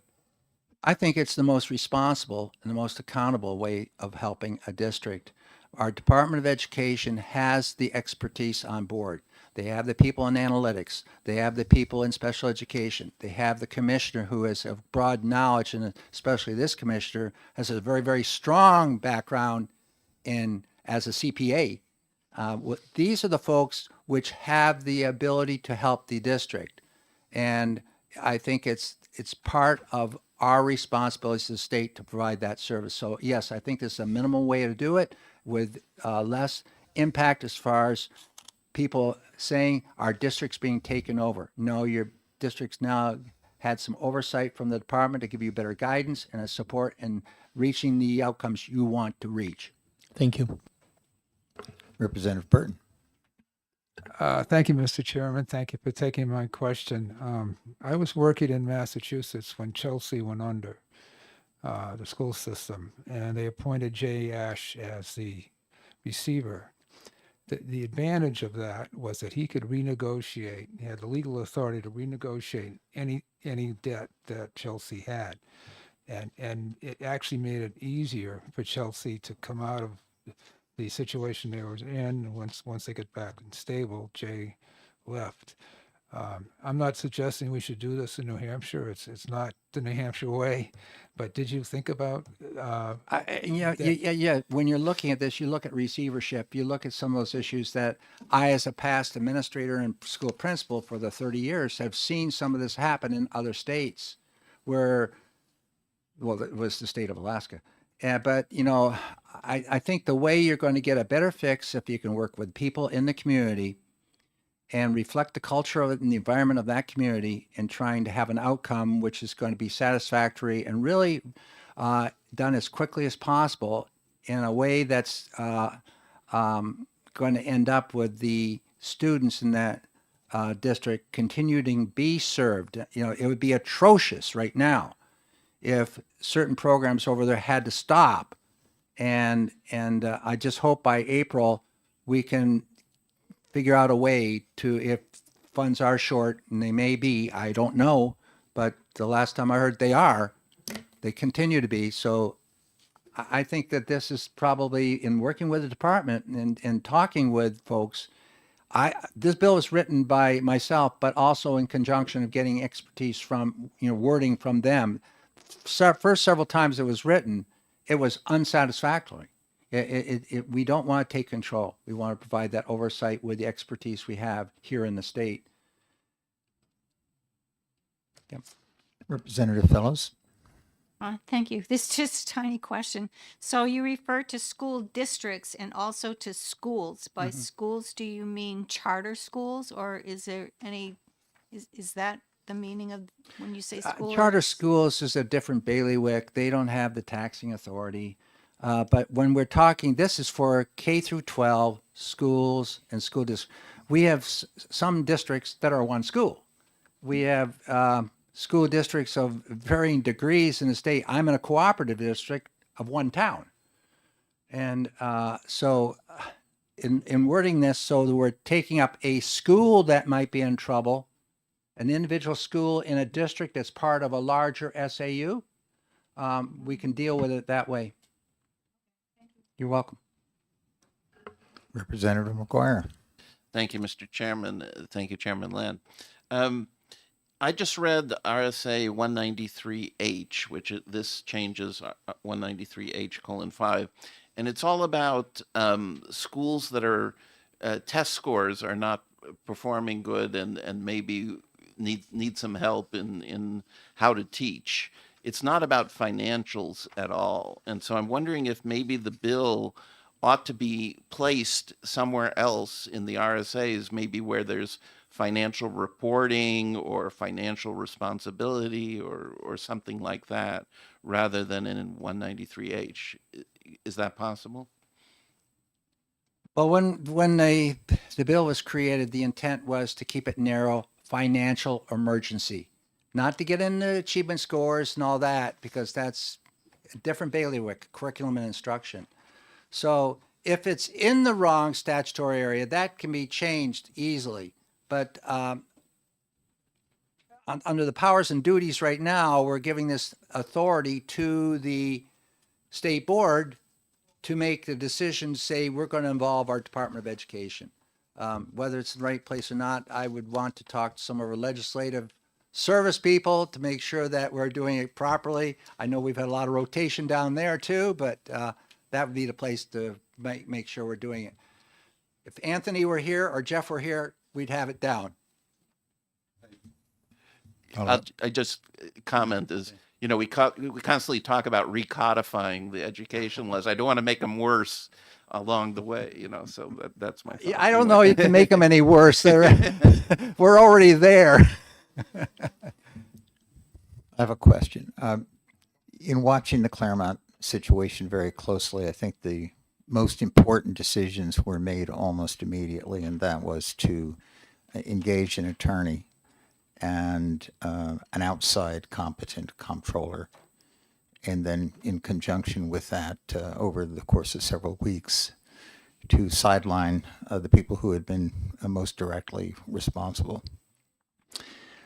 So this is an example where Claremont, I think, at least in terms of trying to shift quarterbacks, took the initiative on their own and did the right thing. And that's made an enormous difference to what's been unfolding since then. So I'm wondering if an even less intrusive way would simply be a way of the DOA requiring that a district do that in the event that they weren't taking the initiative. Yeah. And to respond to that, where it says the recovery plan may consider, but there's other considerations might be in place. The attorney which they hired over there in Claremont is an exceptional individual which we've worked with.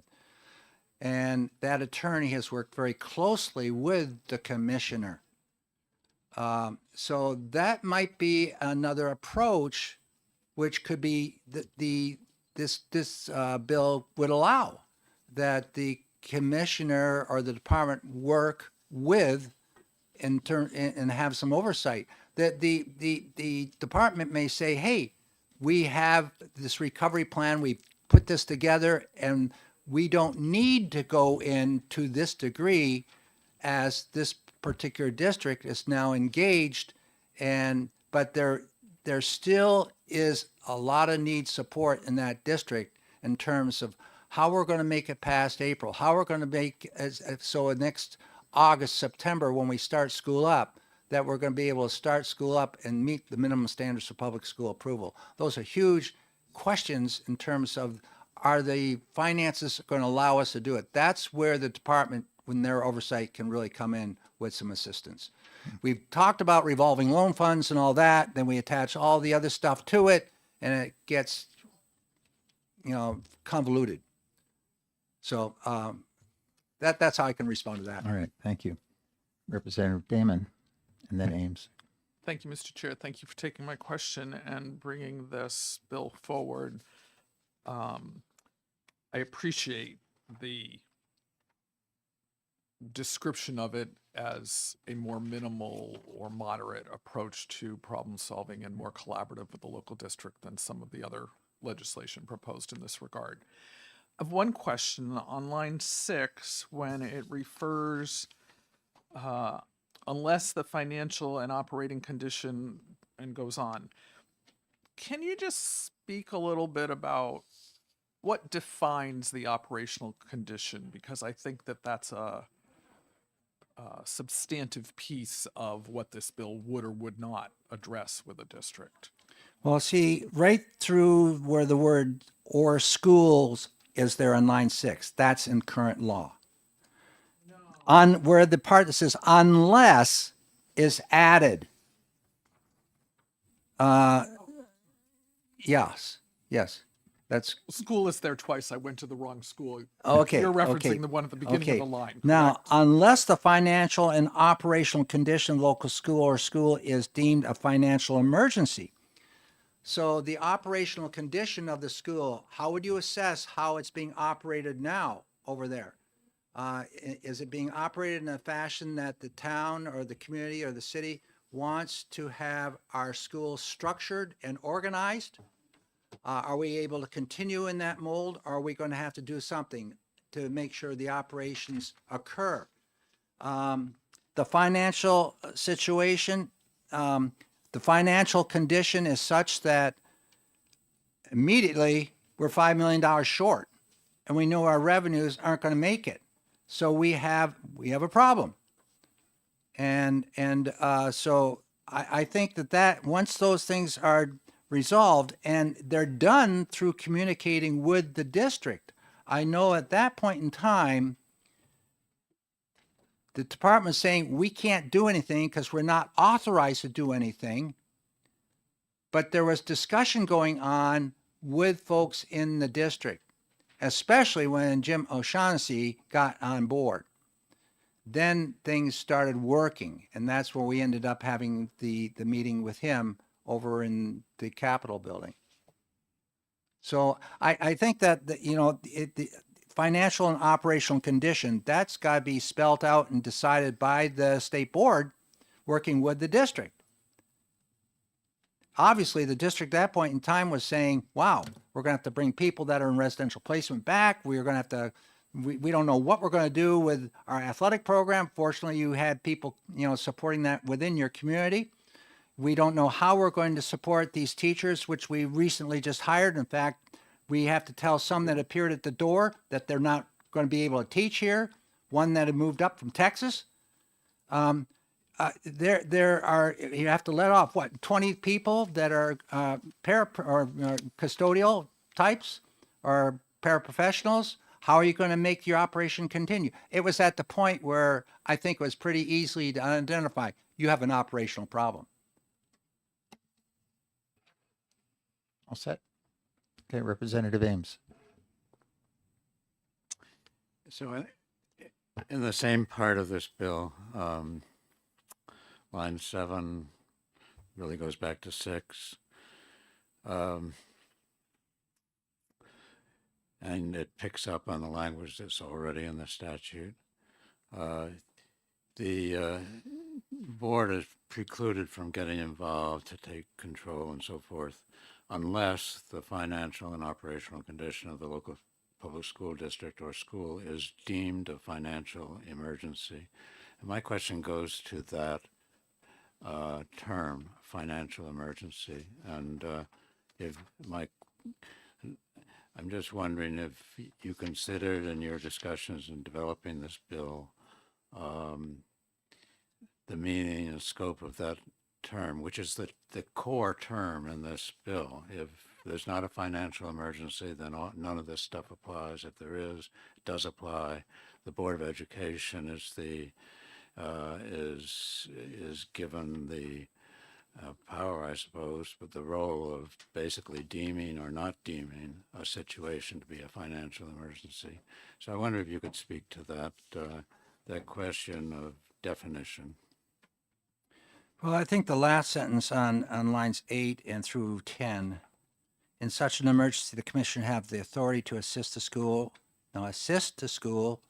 district or school in developing a recovery plan. That's the goal here, develop the recovery plan and to oversee such plan to leverage resources to address core financial needs. So what this bill authorizes is authorizes the state board to declare an emergency, financial emergency.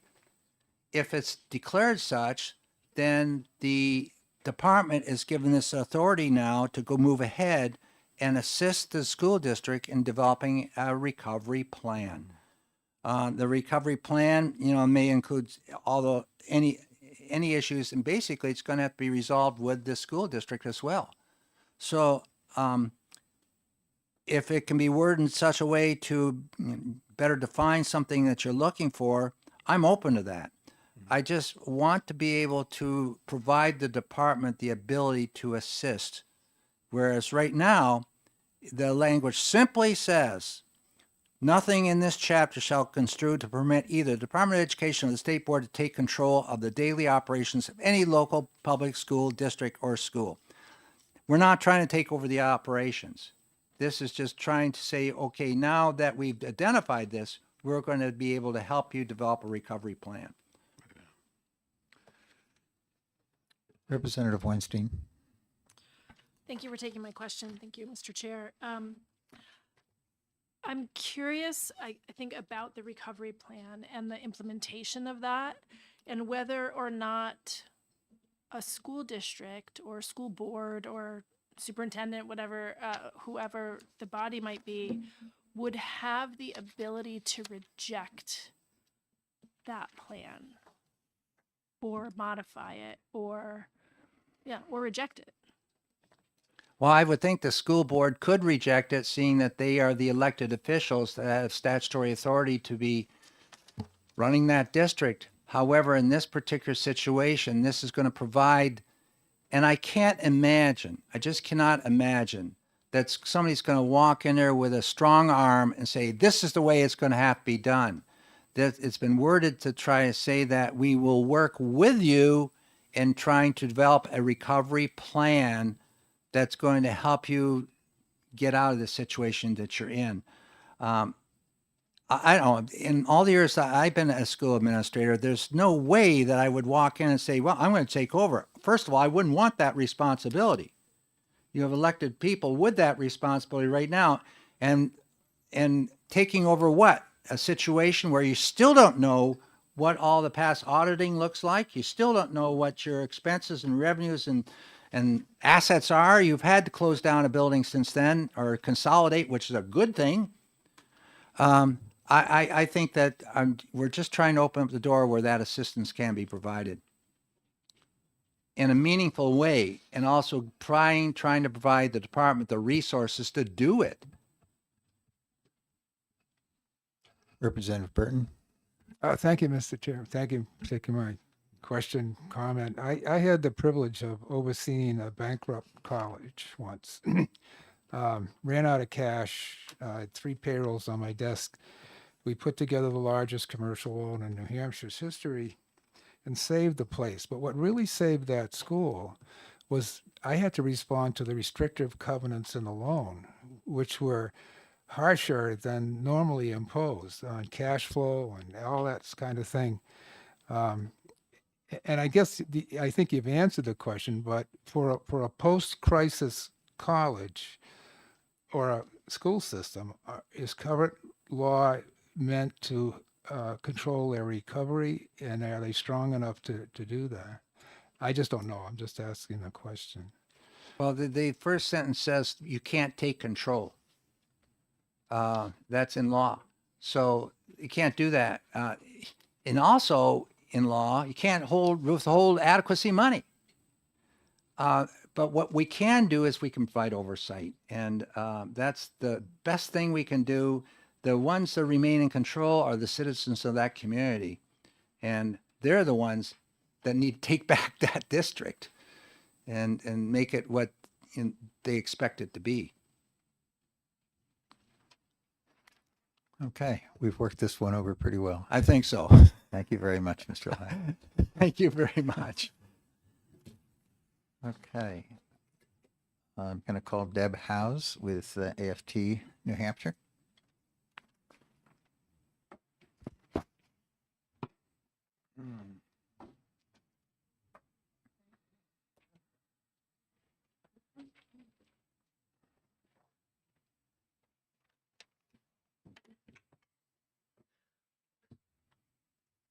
I wasn't sure if you were going back to your seat, but I know you're allowed to ask questions. But good morning. My name is Deborah Howes. I am president of the American Federation of Teachers New Hampshire, and I'm here on behalf of our 3,500 members across the state in K through 12 public education, university faculty, and town and city employees to testify about HB 1816. I was very glad to have heard the prime sponsor and the questions because it clarified my understanding of the bill.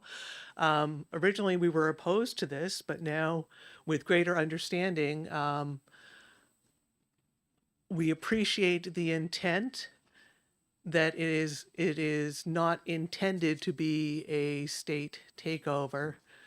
So Originally, we were vehemently opposed to this because it was unclear on whether it allowed the state to come in and overrule the locally elected school board in implementing a recovery plan, altering operations, reallocating resources, renegotiating contracts, and overseeing governance.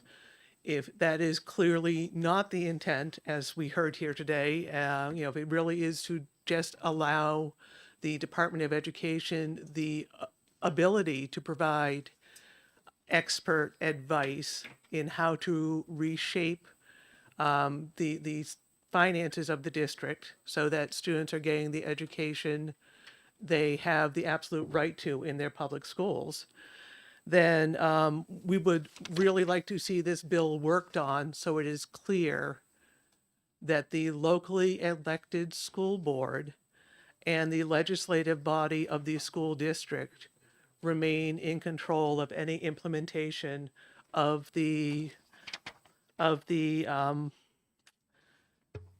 recovery plan that the Commissioner of Education works on with the district. Because that advice could be very valuable and could help them see things that they need to change. We also would like to see a much clearer definition of what constitutes a financial emergency that would trigger this. It was pretty clear that Claremont ran into a financial emergency. It's also pretty clear that that was not just due to whatever was going on in Claremont. It was also due to decades of underfunding on the state's part, because the state has not met its duty to adequately fund the education of students in public schools. We've got 30 years of Supreme Court cases, and that problem has not been solved yet. So you need to take that into account when you're thinking of why Claremont and other districts are running into problem meeting their obligations to their students in their public schools. So we are opposed to anything that is actually a state takeover, because we do believe that locally elected school boards and the local legislative bodies, the school district meetings, do have the say in how the schools really should be run in the best interest of students, because that's where families have the say. That's where communities have the say in how they want to see the schools run. And that's where you have the strongest connection to what is going on in your schools. And it's what actually research shows, and you'll see when you read my testimony, research shows that's where you get the best results in student learning, when you have that investment of families and community and the local educators all working together to support students. So we would like to see this reworked to reflect the passionate testimony we heard today and the answer to the question that really the local school boards do have a say, and if they don't think the advice is right for their community, they can reject that part of the recovery plan or rework it and keep going at it until they come up with something that works for their community and their students, because that's really what this is all about, making sure that our students in our public schools get the education they have a right to. Thank you. Thank you. Questions? Representative Fellows. Thank you. Yes. I'm wondering, since your organization does have contact with school districts and school boards, Yes. if you have any kind of sense, and I'm not talking about, developments in the last 10 years, I'm just talking about in general. If you think the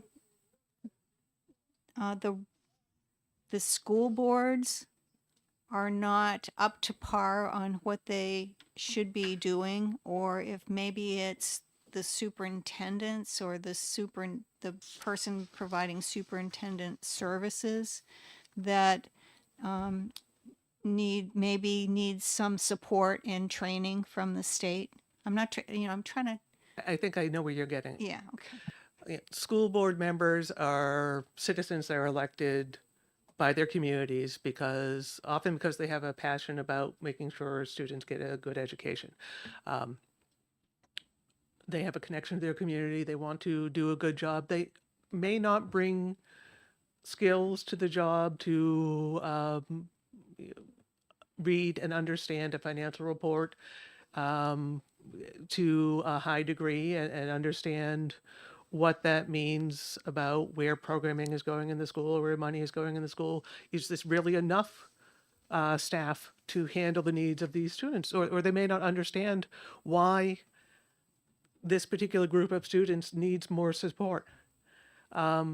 They rely on administration to break that down for them, and sometimes that can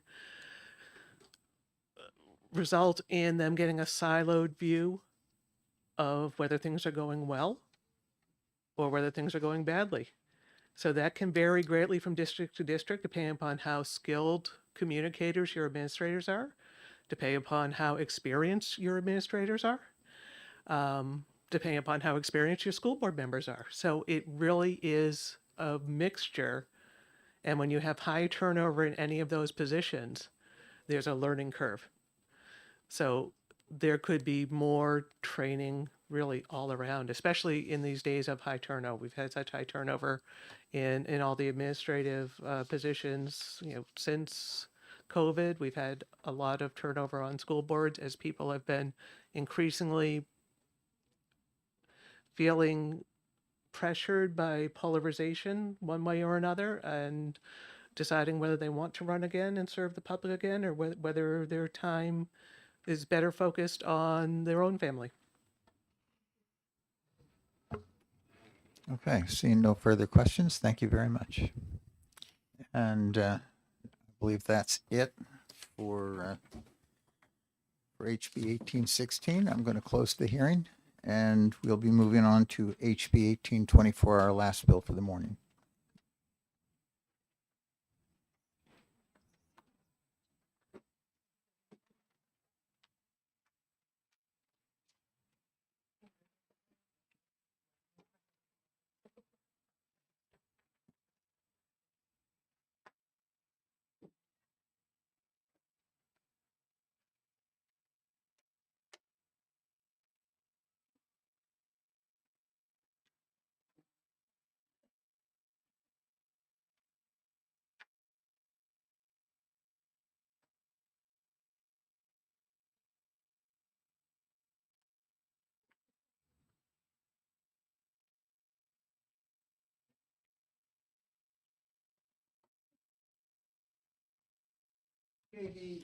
Next bill, which we have in the docket, the last one for lunchtime here, is HB 1824 relative to school district financial distress, and I welcome Representative Damon.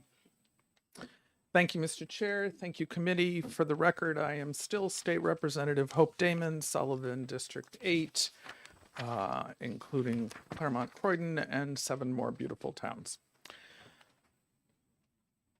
So HB 1824 seeks to address gaps in our statutes that have been recognized as the Claremont School District works to recover from the fiscal crisis that we're now all very well aware of. It is not Claremont specific, however. It is learning from Claremont to benefit districts statewide. I believe it is much needed legislation, and so to give an overview, there are 4 purposes. First, it provides authorization for the Commissioner of Education, with the affirmation of the Joint Legislative Fiscal Committee, to enter into loan agreements with financially insolvent school districts. Financial insolvency is defined as a school district whose annual expenditures have exceeded their available funding for the fiscal year. The proposed loan agreement would be developed as part of a recovery plan coordinated by the Commissioner of Education. The maximum term of the loan agreement would be 5 years, and the interest rate will be determined by an index rate specified in the loan agreement. So that's one. The second purpose of HB 1824 is to allow school districts to receive emergency assistance from existing municipal funds in the municipality where the school district is located. For example, the city of Claremont would have considered assisting the school district financially, but there is no statute in New Hampshire permitting that action. Third, HB 1824 amends statute to allow the school district to retain any unused portion of year-end unassigned general funds from the preceding fiscal year in subsequent fiscal years up to 10% of the current fiscal year's net assessment. The statute currently is 5%. So it's increasing the amount that can be carried over. And finally, HB 1824 establishes in the State Department of Treasury a school district adequacy revolving loan fund to assist with cash flow in anticipation of adequacy payments. This is separate and distinct from other funds and would be non-lapsing. The maximum amount of loans under this program should not exceed 75% of total adequacy funding for the school district, and the funds must be repaid by 5 years from the loan initiation. I appreciate the committee's careful consideration of this proposal. I recognize that we are hearing many bills that have overlapping approaches to these concerns. And I would just re-emphasize that public schools provide education to nearly 90% of our New Hampshire K-12 students. It is essential to our New Hampshire economy, our community culture in New Hampshire, and our collective overall well-being that we help the public school systems thrive. Thank you, and I will try to answer questions. Thank you very much, Representative Damon. Did you, in writing this bill, get the portion where you can say 75% of the adequacy? Did you take that out of the 292, the revolving loan fund that we had worked out with the treasurer? Yes, I did. Okay. Questions from the committee? Representative McGuire. Thank you, Mr. Chairman. Thank you, Representative, for taking my question. Is this bill, in your mind, compatible with the one we just heard, 1816, or is it kind of an either-or sort of situation? Thank you for the question. I don't think it's either or. I think there are compatibilities, and maybe we need to have a merger where there's clearly overlapping intent. 1824, I believe, is more specific about financial, actual dollar resources to districts. But the idea of a Department of Education process to develop a recovery plan is better spelled out in our chair's bill. And so I would look forward to collaborating on, maybe we can bring them into one. Further questions, Representative Fellows? I'm just have a question about on the first page, line 8. It says whose annual expenditures have exceeded. So it almost sounds like you can't do anything until they completely run out of money. Thank you for the question. Perhaps that should be stated something more like are expected to exceed their available funding within some near-term period of time to be defined. Because clearly the objective would be to address before it became a critical, you can't operate, you can't open. Further questions? Representative Damon, at that line that Representative Fellows was just mentioning, are you talking they have to ensure that anything they have in a reserve fund also has to be expended? Thank you for the question. The language in the bill doesn't address reserve funds. Probably it should. Although, correct me if my understanding is incomplete, most reserve funds have targeted purposes. So I'm not sure that it would be permitted in statute to use reserve funds that were set aside for a particular purpose to withdraw them for current year's operating. I'm not sure you can do that. That's why we need an audit over in Claremont. Representative Spilsbury?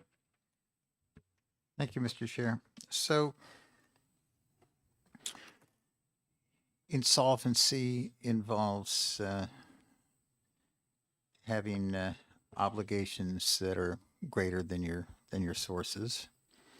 And if a district finds itself in the position where its obligations are greater than its sources, how does providing the source of money through a loan help them emerge from bankruptcy or insolvency.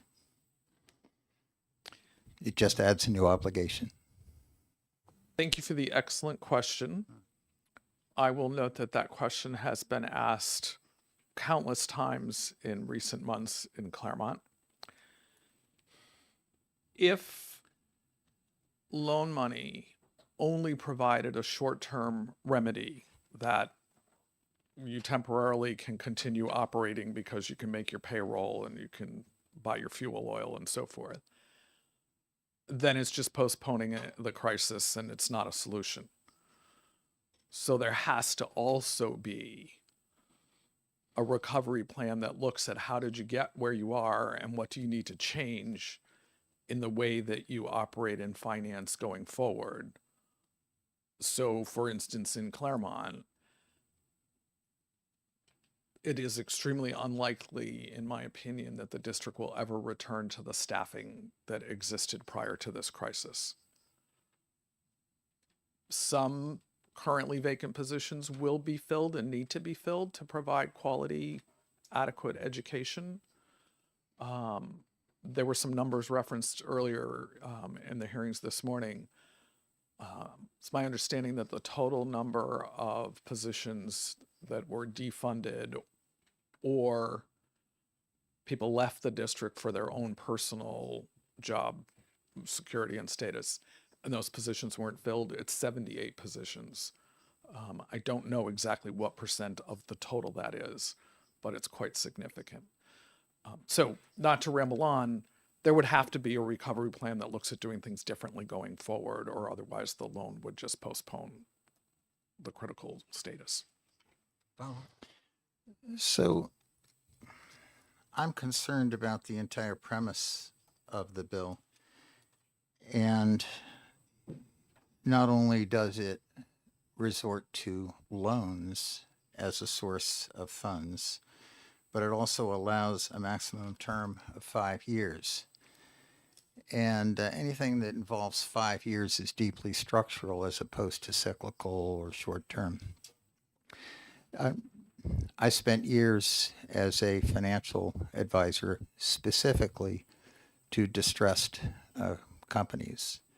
And in doing debt restructures and workouts with banks, it was almost always true to put it in simplistic terms, that you could either get a long-term loan with significant amortization requirements and, as was mentioned before, severe covenants, if you were adequately collateralized. But it was understood that long-term loans were for capital purposes.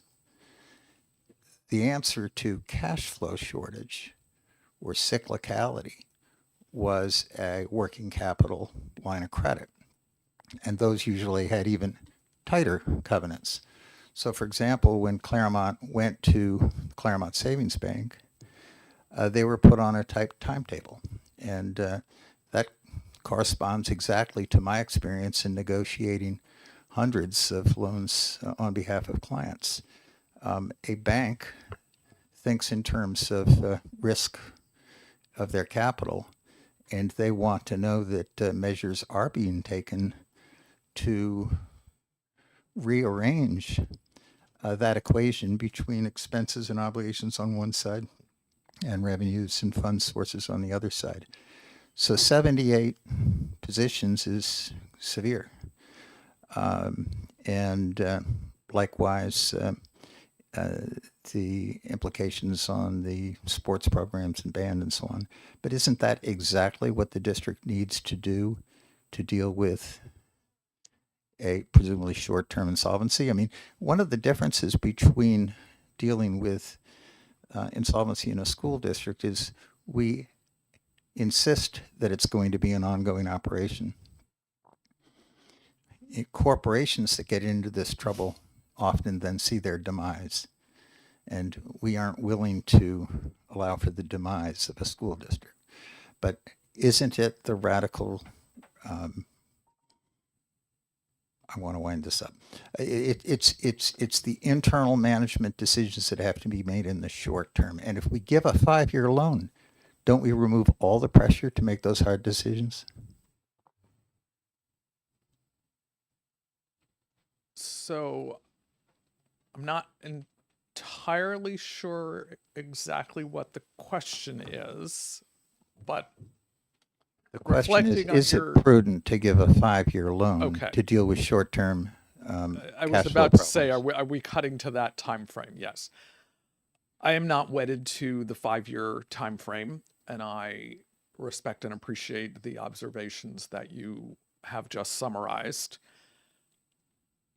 and agree with the acknowledgement that we are not willing to have a New Hampshire public school system fail. It's not a corporation.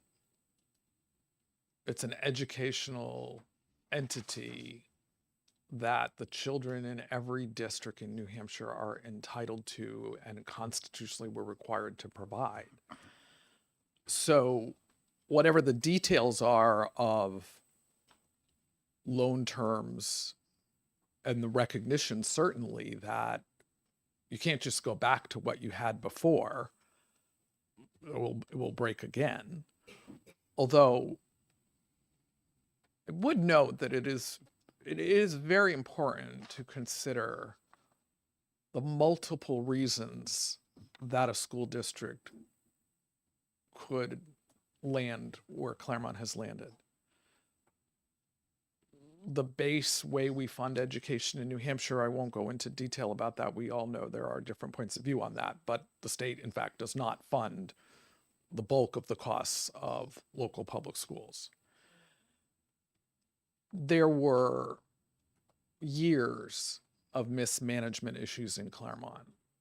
If things had been handled differently a number of years ago, I doubt if it would have ever gotten to this point.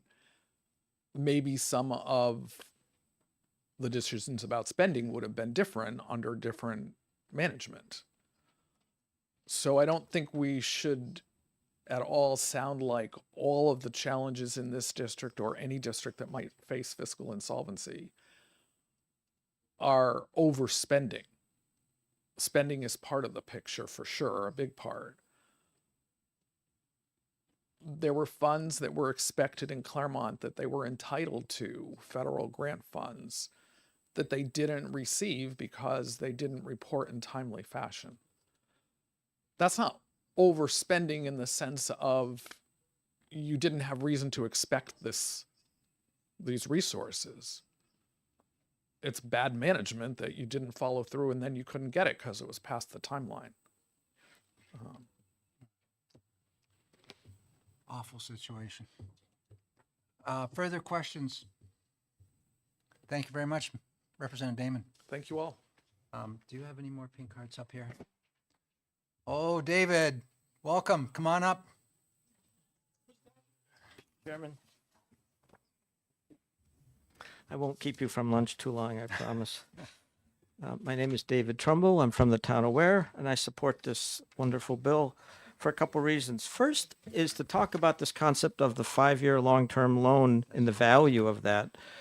What it would do is allow a school in crisis to have certainty so that they could keep their teachers. If you keep the pressure on the town and say, you've got 3 months to pay it off, 3 more months, 6 more months, teachers are going to say, oh, there's no certainty in me working for this town. And you'll see that was what happened in Claremont. A lot of good teachers have left Claremont to go to neighboring towns because at least they know they have a contract that'll last for a year.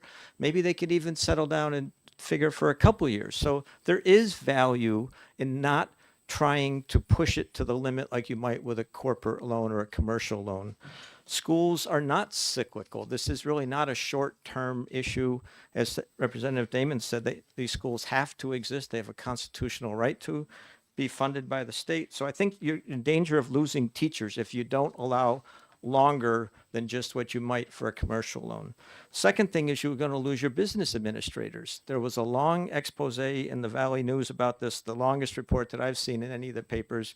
They went back and looked through all of the people on the the school boards and the business administrators, tried to follow back the history of what happened. And there was a point in there when the Claremont School Board had to choose between two important teachers, a subject matter teacher and a grade teacher, or two business administrators. This is a small business office of, I think, 7 people. They chose the teachers, so they didn't have the business administrators. And therefore, as Representative Damon says, they weren't able to access funds that they would have been able to get if they had a vibrant and fully trained, well-paid group of business administrators. They would have been able to access those funds. So when the state doesn't fund public schools, it only gives 25%. Claremont sued the state 30 years ago. As you know, Claremont didn't have the means. They had to choose between teachers and business administrators. So if you give them this loan, you'll not only encourage teachers to remain with the district, you'll keep your good business administrators. And you'll remember the presentation back in November before the joint Senate and House committee. The superintendent, the business administrator, and the lawyer for Claremont came in and were sat at the desk for a couple of hours explaining the steps that they were going through. They were up against it. They had money until April 1st. What are they going to do after April 1st? They could get the money till then because they could borrow against the second half of their adequacy funds, but they had no collateral to get money after that. This bill would say, you have collateral basically to keep going, work your way out of the crisis. After seeing their presentation, I don't think you could walk away with anything other than saying, these folks are trying really hard to get out of this desperate situation. We got to give them some runway so they can do it in an appropriate time. And keeping them at a 3-month minimum is not giving them enough time to work their way through it. And I think that's all I had to say. Thank you very much. Got a question for you, though. Yes, sir. When we allow the superintendent of schools to delegate his superintendent services that he's required to oversee and be responsible to others, and others make an atrocious mistake or don't follow through with grant money in a timely manner, seeking it, how can that be taken care of without the state involvement? Would it be better that the superintendent be held accountable for mistakes which are occurring internally that are his or her responsibility? You may delegate. I learned this in the service. You can delegate all you want, but in the end, you're responsible. Thank you, Mr. Chairman, for the question. First of all, I appreciate your bill earlier where you would have the state come in and provide that sort of technical oversight. I think, as Representative Damon said, these two bills could be melded together. And so there's nothing wrong with that. The other thing is that sometimes even superintendents get put into situations where they are faced with overwhelming circumstances and two bad choices. They have to decide which bad choice do I make at any given moment. So should they be held accountable? Yes. But what's that superintendent going to do? Come into a hearing in Concord and say, we don't have enough money. I have to choose between teachers and business administrators. Will you please give us the money you've been promising us for 30 years? There's, at some point, there's nothing they can do other than do the best they can with the circumstances they have. So I'm not excusing mismanagement. I just think it's a broader issue. I went back and did the math. If the state had paid Claremont what it should have under the Claremont decision, and it's an appropriate amount for special ed, since then they would have received over $200 million more from the state. That would have put them in a situation where they wouldn't be in this situation today. They could have funded these positions better. They would have a little bit of property tax relief. So if they were in a tiny hole, $1 million or $2 million instead of $5 million, they could probably go back to the taxpayers and say, let's raise our property tax rates. I'm sorry. $1 million or $2 million is not tiny. But what I'm trying to say is this, is that if you had given them the money that they're entitled to, they would be able to either have not gotten into this situation or found a way out of this situation. Further questions from the committee? Thank you very much. Thank you, Mr. Chairman. Any other pink cards? Anybody out there? Not seeing. We're going to close the hearing down for 1824. And we're going to break for lunch. We will be back at 1 o'clock where we are taking action on executive session on several of our bills. Thank you.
Okay, where we are with the funding committee, we've done our hearings this morning, and now we are going to be execing some bills, which we have selected to do this afternoon.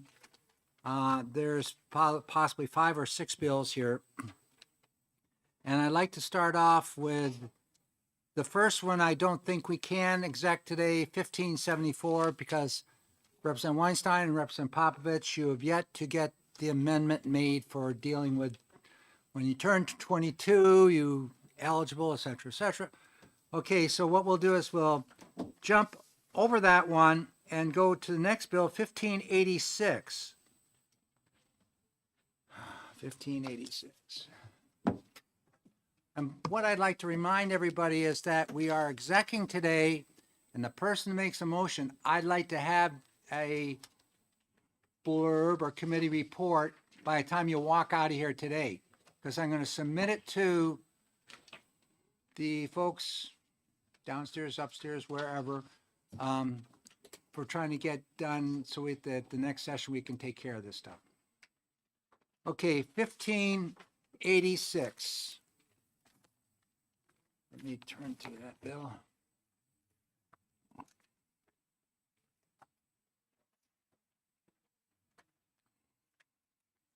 Allowing the Commissioner of Education, as Commissioner of the Department of Education, to withhold funds from public schools if such schools are not providing special education services in compliance with state law. Who's going to make that motion? I am. Representative McGuire. Thank you, Mr. Chairman. I'd like to move House Bill 1586 inexpedient to legislate. Is there a second? Second. Representative Luno, you second the motion, so we have a motion 1586 to ITL made by Representative McGuire, second by Representative Luno. I'm sure you get that down? I did. Okay, great. Does the maker of the motion care to speak to his motion? Yeah, as I understand it, so if you remember this bill, it was to halt all sources of public funding until a school is in compliance with providing special ed, according to consistent with all laws, state and federal. And this bill is something of a sledgehammer to swat a fly, in my opinion, right? I mean, it's Put that in the blurb.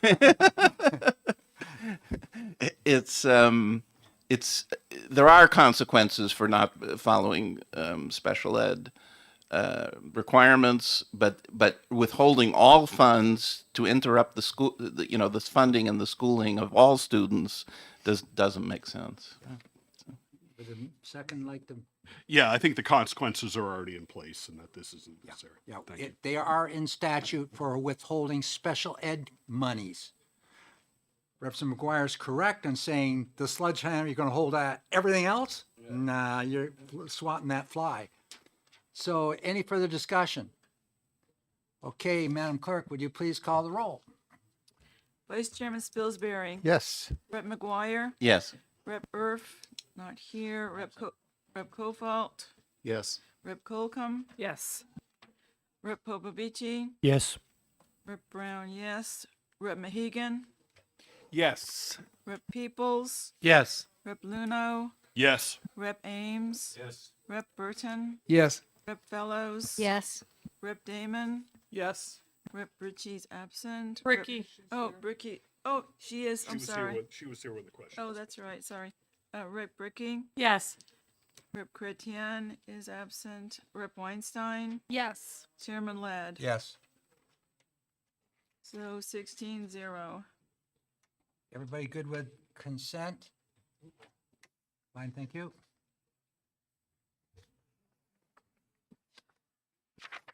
Okay, the next bill on the docket is for this afternoon is HB 1714.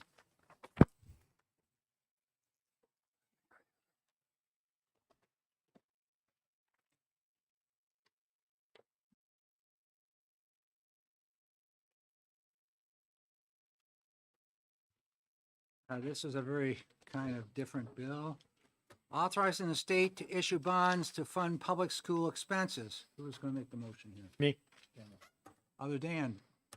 Dan Popovich. Thank you, Mr. Chairman. I'd like to make the motion of inexpedient to legislate. Okay, we have a motion on the floor, on the table right now to ITL 1714 made by Representative Popovich and second by Representative Luno. Authorizing the state to issue bonds to fund public schools expenses. Do you care to speak to your motion? All I'm going to say is that borrowing money to fund operational expenses is not good policy. Representative Luno, do you? Yeah, thanks. I think, we learned the lesson the hard way more than a decade ago when it came to building aid. Yes. So, thank you. Any further discussion? Not seeing any. Madam Clerk, would you please call the roll? When you're ready. Vice Chair Spilsbury. Yes. Rep. McGuire. Yes. Rep. Kofalt. Yes. Rep. Colcom. Yes. Rep. Popovici. Yes. Brown, yes. Rep. Mahegan. Yes. Rep. Peoples. Yes. Rep. Luno. Yes. Rep. Ames. Yes. Rep. Burton. Yes. Rep. Fellows. Yes. Rep. Damon. Yes. Rep. Bricky. Yes. Rep. Weinstein. Yes. And Chairman Ladd. Yes. 16 yea, 0 nay. Any problems with consent? Nope. Okay, we'll put that in consent. Remind the people making the motions that we need the blurbs. Okay, the next bill down is 1104.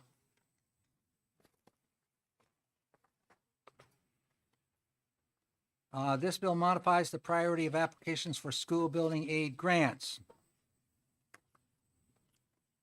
Who's making the motion?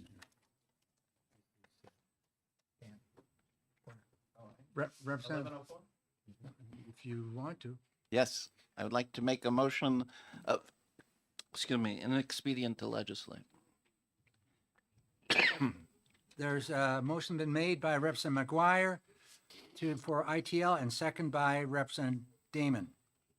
Does the maker care to speak to the motion? Yes, so this, the policy that's in this bill has already been passed by the House in a retained bill, House Bill 366. So it's already over to the Senate. Any further discussion from the committee? When you're ready. Ann.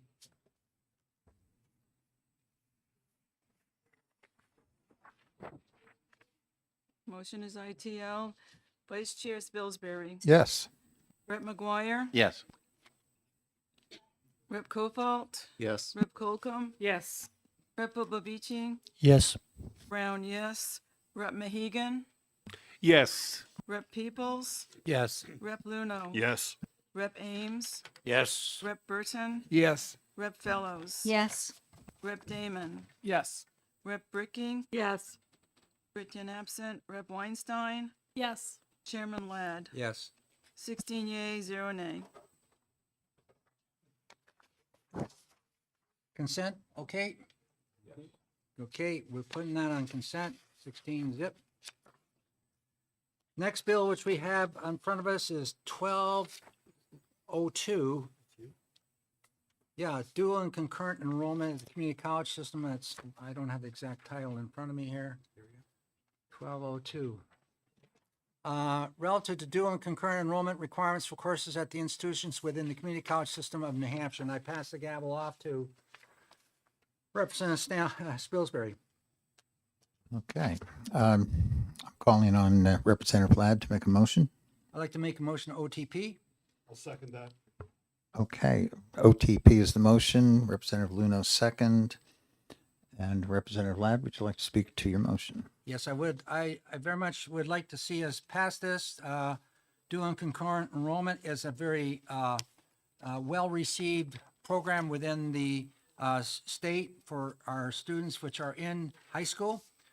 This, what it does, it takes the requirement that a person grades 10, 11, and 12 may take up to 4 courses of 4 credits apiece. We know that there's certain LNA, allied health programs, which are in excess of 4 credits, We know there's a bunch of trades courses also offered, which are in excess of 4 credits.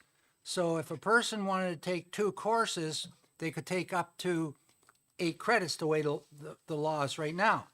But this would allow a student to take a 2-credit course and let's say a 6-credit course for totaling 8 hours. So it allows that flexibility and provides to the community college system the ability to develop policy which supports this need. Any further comments? Sure. I think it makes a lot of sense for the community college system to be able to set policy on this. So thank you. Very good. Okay, seeing no further comments, clerk can call the roll. Vice Chairman Spilsbury, Yes. Rep. McGuire, Yes.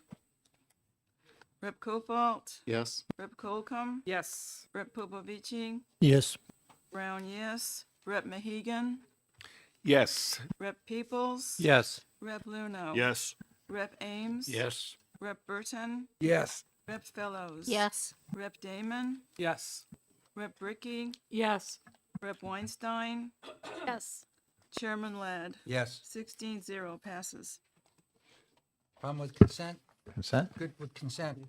I want to take a Okay. moment of privilege here and just mention that we've had an individual that's very near and dear to my heart, and I know to Representative Luna, who also works for the community college system, and Shannon Reed here. Mark Rubenstein has presented his retirement effective August of this year.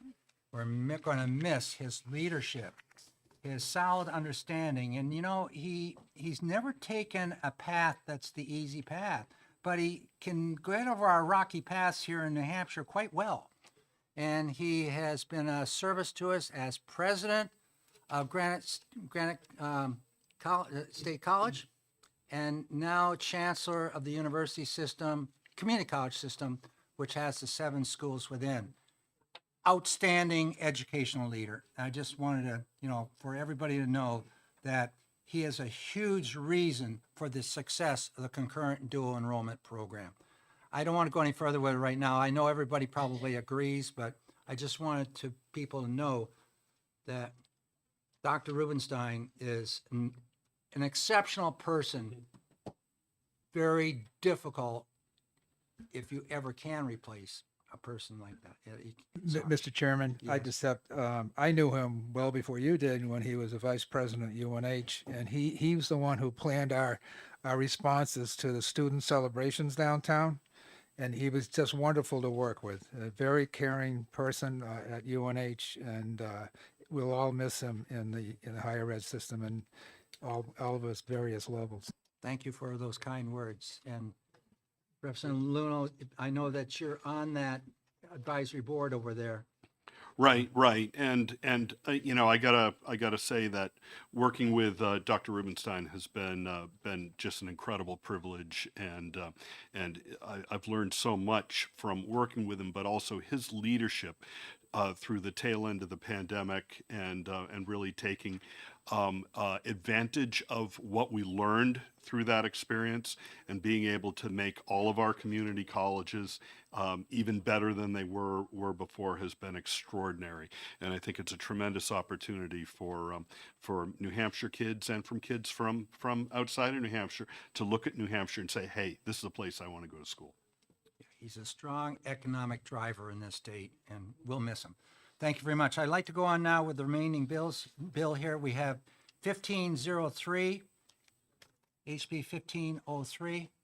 That's yours. 03. I'll hand the gavel off to Representative Spilsbury. All right, I'm opening the executive session on HB 1503, allowing the Department of Education to allocate funds to create a database of maps of public schools for emergency use cases.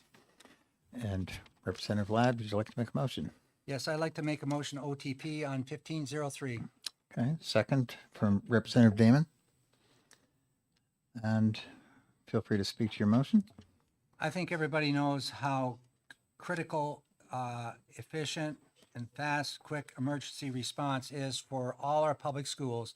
This bill does that by providing mapping of every public school in the state at no cost to the school which is really needed. We've had the presentation, and we know that there will be a PDF going out, a request for proposals are going out, and I would hope that this bill is passed with unanimous consent.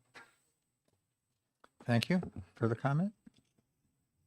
I would just simply say that not much matters more than kids' safety, and this bill is a step in that direction that is much needed. Good, thank you. Okay, seeing no further comment, clerk can call the roll on the OTP motion. Rep McGuire, Yes. Rep Kofalt, Yes. Rep Colcom, Yes. Rep Popovici, Yes. Brown, yes. Rep Mahegan, Yes. Rep Peoples, Yes. Rep Luno, Yes. Rep Ames, Yes. Rep Burton, Yes. Rep Fellows, Yes. Rep Damon, Yes. Rep Bricky, Yes. Rep Weinstein, Yes. Rep Ladd, Yes. and temporary chairman Spilsbury. Yes. 16-0. Okay, on consent without objection? Very good, closing the executive session. Now, we had one other bill. I don't know if we want to go into it today or not. We discussed it for, yes? Okay. So we're looking at HB 1672. HB 1672 requires schools to present line item expenses as part of the school budget process. Representative Peoples, Chairman, I'd like to make a motion to ITL. is there a I'll second? second that. So we have a motion made by Representative Peoples and second by Representative Luno to ITL 1672. Any discussion from the maker? Just that the overarching premise of this is not clear. The impact of delivery and the underlying cost and work that the schools would need to do. It's just not clear. This needs a little bit of work before it would come back to us. Representative, Sure, I'll quickly add to that. Totally agree with what Representative Peoples is saying on this. Also, I think it's very important, and I think most voters in New Hampshire who go to school district meetings and town meetings realize that that school budgets are actually at a line at an account level. For regular education, special education, superintendent services, things like that. All the line items report to these lines, and budget committees, who I think probably a lot of us have served on over our years, do receive the drill down, which can be in some cases, 1 to 2 inches thick of printouts. So I think this keeps it at a very appropriate level for both the budget committee to receive that level of granularity and for the voters to see what they're voting on. any further discussion? Not seeing any? Madam Clerk? This it looks like I don't have to rush anymore. Representative Spilsbury, Yes. Representative McGuire, Yes. Representative Kofalt, Yes. Representative Colcom, Yes. Representative Popovici, Yes. Representative Brown, yes. Representative Mahegan, Yes. Representative Peoples, Yes. Representative Luno. Yes. Representative Ames. Yes. Representative Burton. Yes. Representative Fellows. Yes. Representative Damon. Yes. Representative Bricky. Yes. Representative Weinstein. Yes. Chairman Ladd. Yes. 16-0 passes. Consent? Thank you. That takes us through what we're doing today. So, tomorrow, let's see, what's the date today? 22nd? 27th. Tomorrow's 28th, thank you. All flies when we're having fun. Yeah, we have a work session tomorrow. This is an important work session tomorrow. So we're dealing with these costing of special education, and there's 3 bills up on the docket. And I expect that to take us the morning. And I would like people to really look at that, give it some careful thought tonight, and come in tomorrow ready to move on those bills. Let's see. You don't mean exec them tomorrow? No, I doubt very seriously we will be at a point where we can exec, because I know there'll have to be amending language made, and there won't be time to do it, given our physical location here. So, yes, Yeah, Representative Luna. thank you, Mr. Chair. So while we're working on these bills, and they're all related to special education categorical aid, formerly known as CAD aid, and would we also be able to consider possibly as part of amended language or other tangentially related bills, methods where the department may be able to collect information that could be used to help in the grant determination process? The grant Y- process l- for, like 1.5 times, 2.5 oh, times, yeah, 3.5 yeah, times. that's all part of the Yeah, discussion. yeah. So, because I think the bills tend to be specific to the formula for the special education aid or grant, as opposed to specific to how we go about collecting the data to be able to determine that. So I'm glad we can roll that They into come underneath the, special education aid, and we need to be talking to policy, we need to be talking to costing, correct. everything associated to try to come out with the best recommendation we can come out with. Great, thank you. Yeah. Now, I'm also considering time to work on several other issues. One we discussed today, how we resolve matters such are resultant from a Claremont-like situation. We've heard 1, 2, 3, maybe 4 bills this morning dealing with this type of situation. Obviously, something has to be done. We talked about maybe even, I heard the word merge, consolidate, whatever it might be.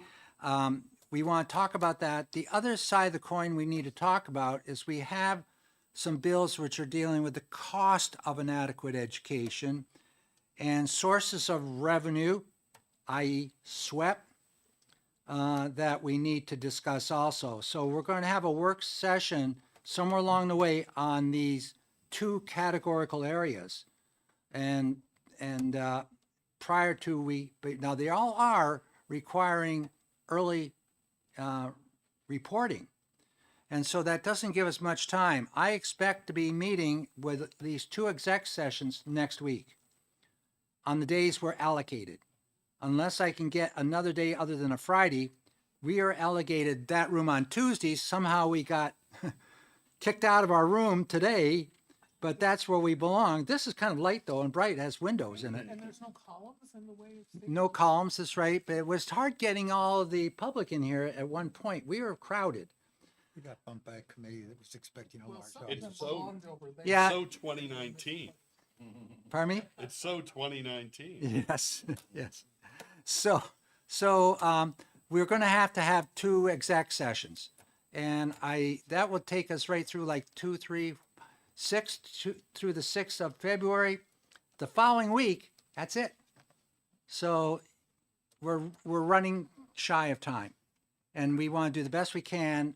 And so plan on having a work session on those areas I was talking about, and then at least exec sessions on those 2 days of that week. Hopefully, we can take care of then the remaining bills, which are not early bills, and that's not a slug of bills. So count on your last week in February of going down to the Bahamas or some such place, even if it's just the banana belt over in Charlestown. So with that, anything else for the good of the order? Representative Bricky? So tomorrow is still about special ed. Yes. Okay. Nothing else. Special ed only. Yeah. Okay. Because I said that I could sub somewhere else. So Yeah. I'm sorry I won't be here. We'll miss you. I know you will. Here's Representative Colcom. So unfortunately, I won't be able to be here tomorrow either. I have Yeah. a previous engagement. So. Okay. We'll miss you also. We'll miss you too. Yeah. Yeah. All right. So, yes, Representative Weinstein. Just a quick question about scheduling. So you said the week of February 2nd, Yeah. we would be executing on Tuesday and Wednesday, or just Tuesday? Tuesday and Friday. Tuesday and Friday. Well, Friday, Okay. those are our 2 days. See, education policy has the room on Mondays and Wednesdays. Okay. And then That's their why I session. I said that's why I asked. Yeah, good. Yeah. Okay, perfect. Yeah, and then we will be meeting most likely the following Tuesday after in the next week there, that'd be the 10th. And that'll be hearings. Or No, that would be winding up early. if there's any early bills left over, see, we have to have them reported out by the 12th. So, Which means 1:00. and I always try to leave a week in which we have some room for doing amendments if necessary and acting. So I think we got a good timeline. We'll get this stuff done, but I want to do it carefully and not rushing. And that's why we have hearings that are longer than some other committees. Want everybody to have an opportunity to speak. Okay, Mr. Chair, I have one more question. yes. Actually, first I want to say thank you for allowing everybody opportunity to speak and ask questions thoroughly. It's appreciated. And you mentioned about our work, about our work including talking about SWEP and the various I think that's in possibilities with that. 1799, isn't it? Isn't that your bill, Dick Ames? Yeah. So I just wanted to inquire, there were comments made in the fall in our retained bills work and subsequently about it being the responsibility of this committee to look at what are the many possible alternative or additional sources of funding besides what the state currently does. And I'm wondering if that is going to be on the agenda for this committee to have conversation about that. It's clearly not a specific bill that we have to do. But if I may, Representative Spilsbury, it's you initially that I'm citing when we talked about House Bill 491 from last session. So I just want to put that on the radar. And Do you want to speak to that? Sure. And I agreed to put HB 491 off with the caveat, which I also made on the House floor, that if we didn't find that this forum was serving the necessarily broad, scope of that, we might have to revisit it. So I would put in a plug that the last provision in Representative Ames 1799 includes an analog. And so in the event that the committee comes to the conclusion this spring that something like that would help advance the issue beyond where we've been able to take it, we have a way to do that.